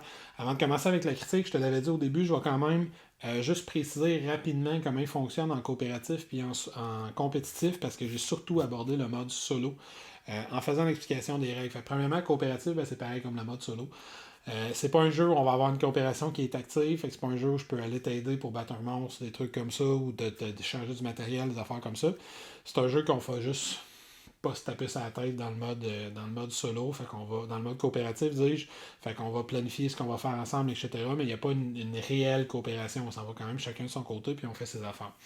Cela étant dit, on va quand même tenter de marquer des points puis d'aller atteindre l'objectif qui est fixé par le scénario. Fait que le mode coopératif et le mode solo sont pas mal pareils. Le mode compétitif, là, il y a une bonne différence. Premièrement, on va avoir un deck de cartes qui représente les différentes couleurs des joueurs qui sont en jeu. On va aller sortir des couleurs qui sont demandées selon les joueurs qui sont présentement en jeu. Fait que si on joue à deux puis il y a le joueur noir et le joueur rouge qui sont en jeu, on va aller chercher leurs cartes. On va distribuer ça dans un deck de cartes. Puis quand il va y avoir des combats, quand on va affronter des monstres, on va piger des cartes pour savoir qui va contrôler le monstre. Puis s'il réussit à nous vaincre, si le monstre réussit à nous vaincre, le joueur qui va avoir fait ça, ben, il va marquer des jetons, il va gagner des jetons. Puis ça va lui donner des points de victoire supplémentaires à la fin de la partie. C'est à ça qu'ils vont servir ces cartes-là. Les cartes qui ne servent qu'à booster, qu'à améliorer les monstres dans le mode solo compétitif. Dans le mode solo et coopératif, dis-je, dans le mode compétitif, c'est des joueurs qui vont avoir ces cartes en main puis qui vont les jouer pour activer les différents monstres quand ils vont les contrôler. Fait que les monstres sont contrôlés de façon plus optimale, si on peut dire. Par contre, ils ont un petit peu moins de cartes en main, les joueurs. En tout cas, c'est difficile à comparer parce que les monstres gagnent beaucoup de cartes dans le mode solo. Mais bref, le système est là pour que les joueurs contrôlent les monstres, puis que c'est eux autres qui vont nous attaquer pendant que nous combattons les monstres, puis ils vont essayer de marquer des points contre nous autres. La principale différence, elle est là. Les autres différences qu'on vont avoir rapport avec les lieux qu'on a explorés. Fait que si j'ai libéré un marché permettant d'aller magasiner à ce marché-là, ben, je vais mettre un jeton de ma couleur, puis les autres joueurs vont avoir à payer pour utiliser ce lieu-là. Ils vont me payer. Même chose pour les mines. Si j'étais le premier à miner quelque part, ça n'empêche pas les autres joueurs d'aller miner, mais ils vont avoir une pénalité à payer, étant donné qu'on est dans un mode compétitif. Se rappelant qu'à la fin de la partie, il y a un point de victoire pour chaque 5 pièces d'or qui reste en jeu. Les règles de scoring sont les mêmes.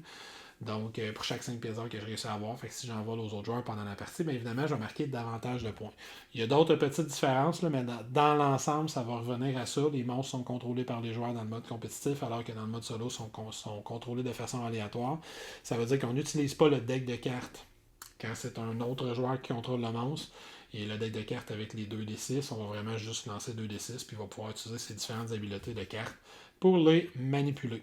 Cela étant dit, maintenant, on va pouvoir passer à la critique.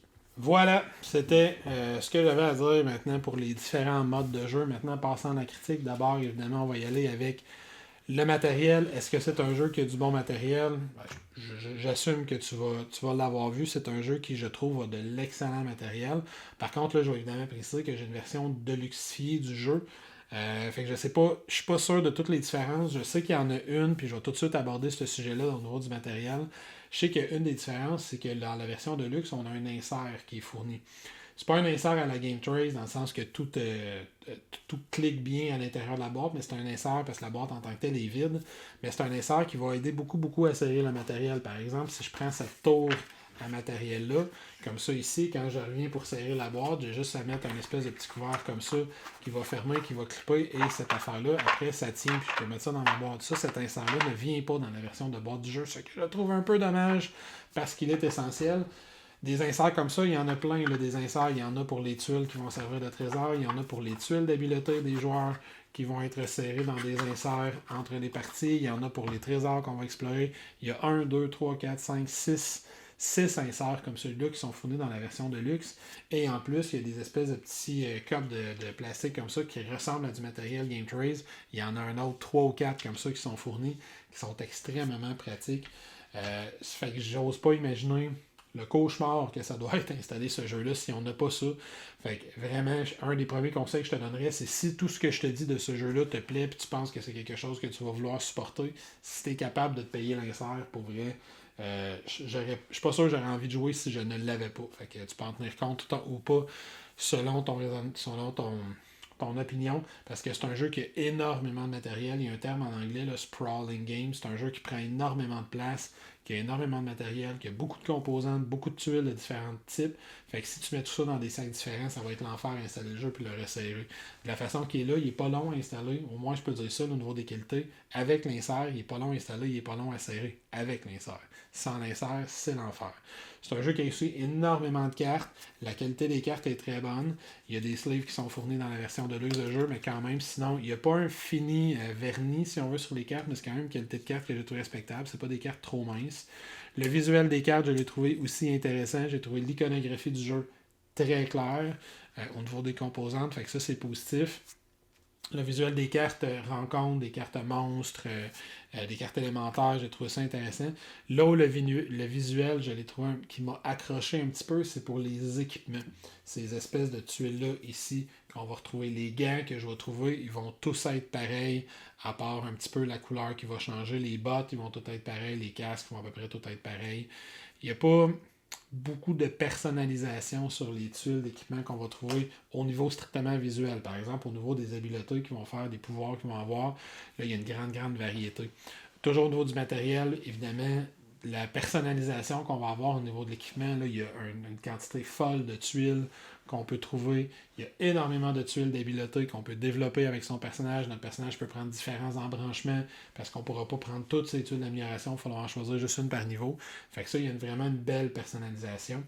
Fait que, au niveau des composantes, il y a vraiment beaucoup de stocks qui permettent de personnaliser l'expérience. J'en ai même pas parlé, mais il y a des versions élites des monstres. Il y a des scénarios particuliers où on a d'autres types de boss. Il y a un dragon, il y a un griffon quelque part là-dedans. Il y a bien des choses qu'on peut affronter. Puis il y a énormément de tuiles à l'intérieur du jeu. Ça, c'est juste les tuiles d'un des 3 types de tuiles qu'il y a dans le jeu. Fait qu'il va. Puis on ne les prend pas toutes pour une partie. Fait qu'on n'aura jamais des parties qui vont se ressembler au niveau du matériel. Ça, j'ai trouvé ça intéressant. Fait que ça fait le tour du matériel. Mis à part le fait qu'il y en a beaucoup et que ça prend une façon de l'organiser, j'ai été très agréablement satisfait de la qualité du matériel qu'il y avait à l'intérieur de ce jeu-là. L'autre affaire où j'accroche peut-être une petite chose, c'est les dés que je trouve bien, mais un petit peu dur à lire, les dés de luxe. Là. Des fois, j'utilise presque plus les dés ordinaires qui sont aussi de bonne qualité. Les dés de luxifiés, je les trouve bien, mais il y a une ou deux couleurs que je trouve un petit peu plus difficiles à lire. C'est quand même le fun quand ton jeu il est pratique. Mais sinon, au niveau des composantes, c'est un coup de circuit, là, c'est un très beau jeu. Je précise par contre, pour que tu le saches, tu as vu à la fin du vidéo, j'ai montré les miniatures des élémentaires que tu peux croiser au fur et à mesure que la partie avance. Ces miniatures-là ne viennent pas dans la boîte de base du jeu, ils viennent dans un pack à part qui est le Elemental Miniature Pack, qui vient avec des scénarios spécifiques pour les miniatures, pour les élémentaires, et tu peux donc mettre tes miniatures d'élémentaires. Par contre, les miniatures de base du jeu, ça, je pense qu'ils viennent dans la boîte du jeu. Tu regarderas la page Kickstarter. Mais c'est des grosses miniatures. Il n'y en a pas beaucoup dans le jeu. Oups, je pitché partout. Il n'y en a pas beaucoup dans le jeu, mais c'est des bonnes miniatures de bonne taille qui viennent avec un petit wash, un petit lustre dessus. C'est des miniatures de bonne taille, puis elles sont toutes de bonne qualité, les miniatures qui représentent les personnages. Fait que Au niveau du matériel, rien à dire, c'est un très très beau jeu. Ben, rien à dire de négatif, mis à part qu'il y en a beaucoup, c'est un très très beau jeu. Maintenant, au niveau du gameplay, au niveau des mécaniques de jeu, est-ce que c'est un jeu que j'ai trouvé intéressant? Dans mon cas, je vais te répondre tout de suite, oui, c'est un jeu que j'ai trouvé intéressant, mais il y a un mais. Et je m'explique. Pour moi, c'est un jeu, la comparaison, je pense qu'elle va être évidente, c'est un jeu qui m'a fait penser beaucoup à un jeu comme Mage Knight de board game, qui doit être quelque part, qui est juste ici d'ailleurs. Fait que Mage Knight de board game, c'est pour les grands amateurs de jeux solo, c'est un classique, c'est un jeu qui se joue très bien en solo. Puis il y a le même concept de base que je vais me promener, je vais révéler des tuiles au fur et à mesure que je me promène sur ces tuiles-là. Je vais avoir des villages que je peux visiter, non pas végéter. Des monstres que je peux affronter, de l'équipement, des trésors, etc. Et il y a la même impression ambiante à l'intérieur de ce jeu-là, c'est-à-dire que je me promène, je développe des nouvelles compétences, les compétences sont spécifiques à mon personnage, je vais battre des monstres, monter de niveau, trouver de l'équipement, puis je vais jusqu'à que dans mon scénario, dans Midnight, il faut aller affronter la ville à la fin, généralement. Dans celui-là, c'est le scénario qui va déterminer comment la partie se termine. Mais l'ambiance générale, l'impression générale va être sensiblement la même. Là où ça va trancher beaucoup avec Mage Knight, c'est la mécanique qui est au cœur de toutes les actions qu'on prend à l'intérieur du jeu. Mage Knight, c'est un jeu de deck building. Évidemment, celui-là, ça reste un jeu de type arbitrage, donc un jeu de dés. Donc, il faut aimer ça. Tout ce que tu vas faire, tes combats, tu l'as vu dans l'exemple que j'ai donné pour les combats, tes combats vont se résoudre avec un jet de 2d6, tes jets de compétences que tu vas faire, tes jets d'action que tu vas faire dans certaines situations. Si tu vas affronter un élémentaire, tu vas faire un jet de 2d6. Tu peux avoir des habiletés que tu développes en montant de niveau quand tu vas débloquer ces espèces de tuiles-là. Il y a certaines de ces habiletés-là qui vont te donner la possibilité de faire un jet quelconque. Ça va toujours être un jet de 2d6. Donc, tu dois aimer la part de hasard qui vient. Fait que c'est comme un Mage Knight, mais beaucoup plus Ameritrash qu'Euro. Par contre, au niveau positif, la façon dont tu mitiges ta chance dans ce jeu-là, j'ai trouvé ça vraiment très très intéressant. C'est-à-dire, là, je vais parler des Guard Tokens, les jetons GAR. Les jetons GAR, comment ils fonctionnent, je l'ai dit, tu l'as vu dans l'exemple. Si j'en dépense un pour moi, je vais relancer l'un de mes dés, je suis obligé. Mais ensuite, je vais ajouter 2 à la valeur totale du jet de compétences que j'ai fait. Si un adversaire utilise un Guard Token contre moi, il va me forcer à relancer l'un de mes dés, puis il va mettre le Guard Token de l'autre côté, puis il va mettre -2 à la valeur totale de mon jet. J'ai 10 au total, je relance mon 4, j'obtiens 3, mais ça, au lieu de me faire 9 comme résultat final, ça me fait quand même 11. Mon adversaire me fait relancer mon 6, j'obtiens 2. Fait que là, je suis rendu avec un 3 plus 5. 3 plus 2, 5. Plus 2 à cause que moi, j'avais joué un jeton 7, mais -2 à cause que toi, t'en as jeté un. Je reviens à 5. Là, je peux redépenser un guard token, faisant relancer mon 2, puis on peut aller comme ça faire des allers-retours jusqu'à temps qu'on se tente d'utiliser nos jetons. Même chose quand j'utilise quand je joue dans le mode solo, je peux utiliser mes guard tokens pour relancer des dés. C'est vraiment intéressant que tu as un jeton qui te donne pas juste une relance, mais qui te donne un bonus sur ton jet de dés. Fait que tu peux être avantagé d'en utiliser 2, 3 parce qu'ils sont cumulatifs. J'utilise 3 guard tokens sur le même jet, ben ça me fait un total de plus 6 sur le jet à la fin. Des fois, tu n'as pas le choix de le faire pour te sortir d'une situation périlleuse, mais j'ai trouvé ça vraiment très très intéressant cet aspect-là. L'autre chose que tu risques d'aimer dans ce jeu-là, si ce type de jeu-là t'intéresse à la base, c'est évidemment que c'est un jeu qui va te donner une grande capacité à personnaliser ton expérience. Ce que je veux dire par là, c'est que dans la boîte de base, tu as 6 héros, 5 héros qui viennent dans la boîte de base, qui ont toutes des habiletés spéciales, 6 héros qui viennent dans la boîte de base, qui ont toutes des habiletés spéciales et qui ont toutes une grande pile de tuiles d'amélioration qui est unique à ton héros. Fait que si je prends cette pile-là ici, ben ce héros-là, le héros jaune, il y a toute une série de tuiles qui n'appartiennent qu'à lui, ou qu'à elle, je ne me rappelle plus. Et de ces tuiles-là, à chaque fois que je vais monter de niveau, j'aurai à choisir quand je vais arriver niveau 4, niveau 6, niveau 8, niveau 9, 12, 15, 18. Je vais toujours choisir l'une des 2 tuiles que j'ai débloquées, que je peux ajouter à ma réserve de tuiles que je peux acheter, puis éventuellement rajouter ça à ma fiche en payant l'or nécessaire pour le faire quand je vais faire une action de marchander. Fait que j'ai trouvé ça super intéressant que ça, mélangé avec les pièces d'équipement que je vais trouver au fur et à mesure que je vais avancer, mais je vais me faire une espèce de héros qui ne sera pas le même d'une aventure à l'autre. Il ne sera pas toujours de la même façon, je ne vais pas toujours le développer de la même façon. Selon les premiers monstres que j'affronte, les premières habiletés que je trouve, les premières pièces d'équipement que je trouve, je n'achèterai pas les mêmes choses par la suite. Puis, tu sais, t'as tout ça de tuiles d'équipement, ça serait pas pire, je te l'ouvre, si je veux te montrer ce qu'il y a dedans. Tu as tout ça de tuiles d'équipement que tu peux trouver dans le jeu. Fait que ce sont tous des équipements différents. Il y en a quelques-uns qui reviennent évidemment à 2 ou 3 exemplaires. Mais tu sais, globalement, tu as une grande quantité d'équipements différents que tu peux trouver pour personnaliser ton personnage puis pour avoir une expérience unique à chaque fois que tu joues. Ça, j'ai trouvé ça hyper intéressant. Je vais être franc de dire, par exemple, dans l'aspect négatif du jeu, j'ai trouvé que c'est un jeu qui est un petit peu maladroit, je te dirais, de façon coopérative, dans le sens qu'il n'y a pas un sentiment de coopération clair. Là où je trouve que le jeu va briller, c'est quand tu vas jouer soit de façon solo, qui pour moi, là, il est un coup de circuit, il est très très très bon solo, soit si tu joues de façon compétitive, je pense qu'il peut être très intéressant. Je l'ai essayé un petit peu, c'est pas mon mode de jeu préféré, parce que ce genre de jeu-là, on dirait que naturellement, j'ai pas l'impression qu'il est compétitif. Mais je trouve qu'il fonctionne quand même bien, entre autres à cause des cartes de contrôle, puis le fait que tu as un intérêt à faire perdre ton adversaire quand tu contrôles le monstre qui joue contre lui parce que tu vas gagner des bonus en termes de points de victoire à la fin de la partie. Fait que les cartes méchantes que tu vas jouer contre les autres joueurs quand ils vont affronter des monstres, tu veux les jouer, tu gagnes quelque chose à le faire. Fait que ça, j'ai trouvé ça intéressant, mais ça reste que c'est pas mon type de jeu préféré pour jouer de façon compétitive, de façon solo. Là, je trouve que tous les défauts que je n'ai pas encore nommés de ce jeu-là vont s'amenuiser quand tu joues de façon solo. Premièrement, tu as la longueur des tours de jeu. Ils sont quand même assez longs, les tours de jeu. Tu as l'impression qu'ils ne le sont pas parce que tu as juste 3 jetons à utiliser, potentiellement un quatrième que tu as mis de côté. Mais les combats, ils peuvent être assez longs.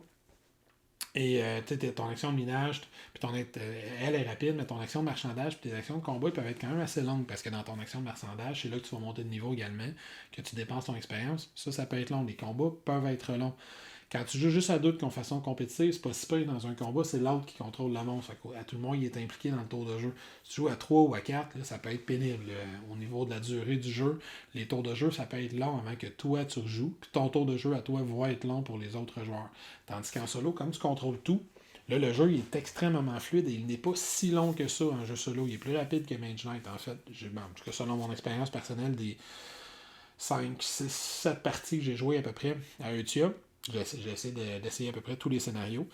L'autre chose justement que je trouve positive, c'est au niveau des scénarios, il y a quand même une belle variété, puis tu n'as pas toujours le même objectif. Le scénario d'introduction, je dirais que je trouve que c'est pas la meilleure décision qu'ils ont faite de prendre ce scénario d'introduction là, même si je comprends pourquoi ils l'ont fait, parce qu'il est tellement court, le scénario d'introduction, que tu n'as pas l'impression d'embarquer dans la partie la plus intéressante du jeu, qui est de personnaliser ton personnage, d'aller chercher ses habiletés les plus puissantes, de le développer au maximum. Le jeu se termine très rapidement, c'est ça le tour de jeu. Quand tu arrives dans les autres scénarios, là, on commence à parler d'une expérience de jeu qui est plus complexe, qui est plus lourde, puis qui est plus, selon moi, plus intéressante que le premier scénario. Fait que si jamais tu le laisses un moment donné, puis tu as une expérience qui est comme après le premier scénario, je pense que c'est normal, j'ai eu la même impression de mon côté.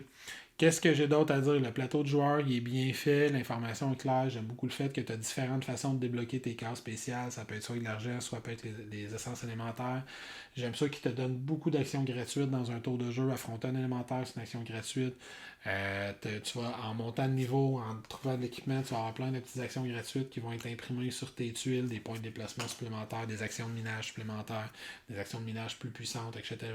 À l'accomplir des quêtes, c'est gratuit. Tu as des téléporteurs qui sont installés sur les portails, en fait, qui sont installés sur le plateau, qui te permettent de t'arranger pour que même si le plateau vient un moment donné très très grand, tu es capable de t'y déplacer relativement facilement. Ça, j'ai trouvé ça intéressant.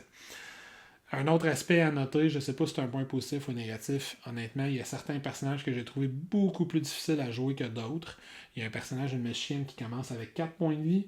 Elle a des habiletés puissantes, mais elle commence avec 4 points de vie. Fait que des fois, le premier combat, s'il vire le moindrement mal, ça se peut que ça soit déjà terminé pour toi. Puis si ton premier combat est éliminé, tu as juste un combat par tour. Puis imagine dans la partie d'initiation, tu as juste 7 tours de jeu. Fait que si tu perds déjà ton premier combat, tu prends un pas de retard assez impressionnant en début de partie. Fait que ça, j'ai trouvé que sauf que ça peut peut-être être une qualité pour certains, étant donné qu'il y a certains personnages qui vont être plus difficiles à maîtriser. Fait que ça, c'est à noter. Autre chose que je trouve qui est très importante à noter, je ne le mets pas ni dans les qualités ni dans les défauts, ça dépend vraiment du type de joueur que tu es. Le jeu, il est impitoyable avec toi. C'est un jeu qui ne te laisse aucune chance, très très peu de marge d'erreur. C'est un jeu d'économie d'action puis de calcul de tour de jeu. Puis la façon la plus simple que je peux l'illustrer, c'est justement, tu as 3 actions par tour de jeu.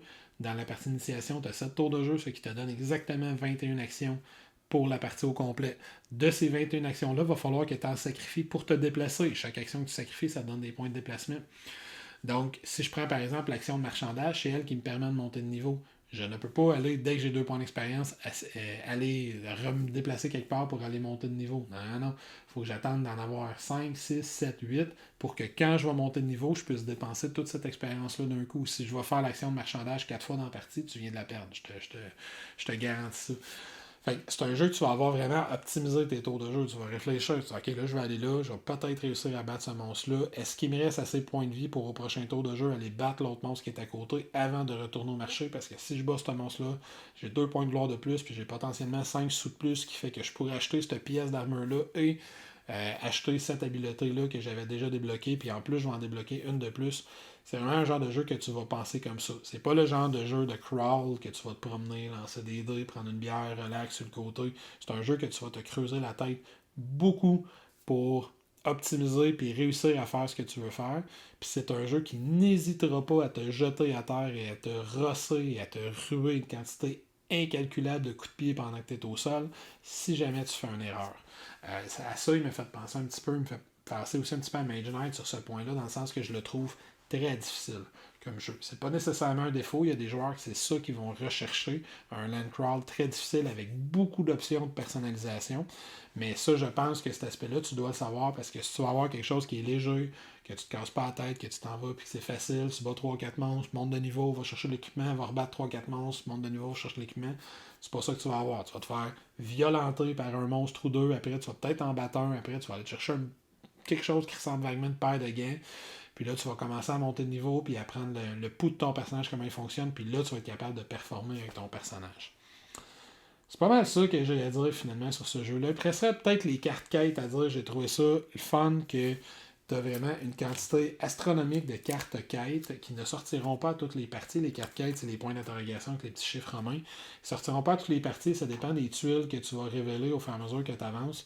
Mais j'ai trouvé ça le fun qu'il y ait plein de lieux différents que tu vas pouvoir visiter pour aller chercher des bonus qui sont différents d'une partie à l'autre. Puis dans une partie, tu vas avoir peut-être un ou deux de ces lieux-là sur les à peu près 20 que tu as différents. Fait que d'une partie à l'autre, ça va t'amener une belle rejouabilité.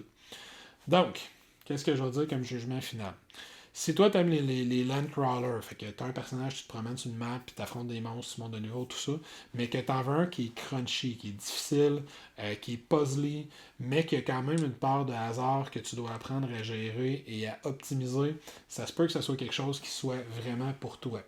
Si tu cherches un jeu pour jouer avec ta gang d'amis à 3-4, un gros land crawler compétitif, c'est peut-être pas le meilleur choix, je pense, parce que je trouve pas qu'il est optimal de façon coopérative, surtout avec un grand nombre de joueurs, les parties vont être très très longues. Si tu en cherches un que tu vas laisser installer sur ta table de jeu comme jeu solo, pour avoir une expérience où tu peux explorer plein de scénarios différents, plein de personnages différents, plein de façons de personnaliser ces 10 personnages, je pense que là, tu tiens quelque chose de spécial entre les mains. C'est vraiment une belle expérience de jeu. Pour moi, ça a vraiment été une belle expérience de jeu en solo. Je suis pas très intéressé de le réessayer davantage en coopératif. C'est pas celui-là que je vais vouloir sortir pour jouer à du jeu coopératif. Puis compétitif, si quelqu'un me le demandait, je lui montrerais. Il est correct compétitif, mais c'est pas là que pour moi il brille. Il va vraiment briller, selon moi, dans le mode solo. Fait que tu sais, un jeu que tu as plein d'équipements, plein de quêtes à faire, plein de monstres à affronter, puis selon l'objectif que tu t'es fixé avec le scénario, c'est vraiment quelque chose que je pense qui va te plaire.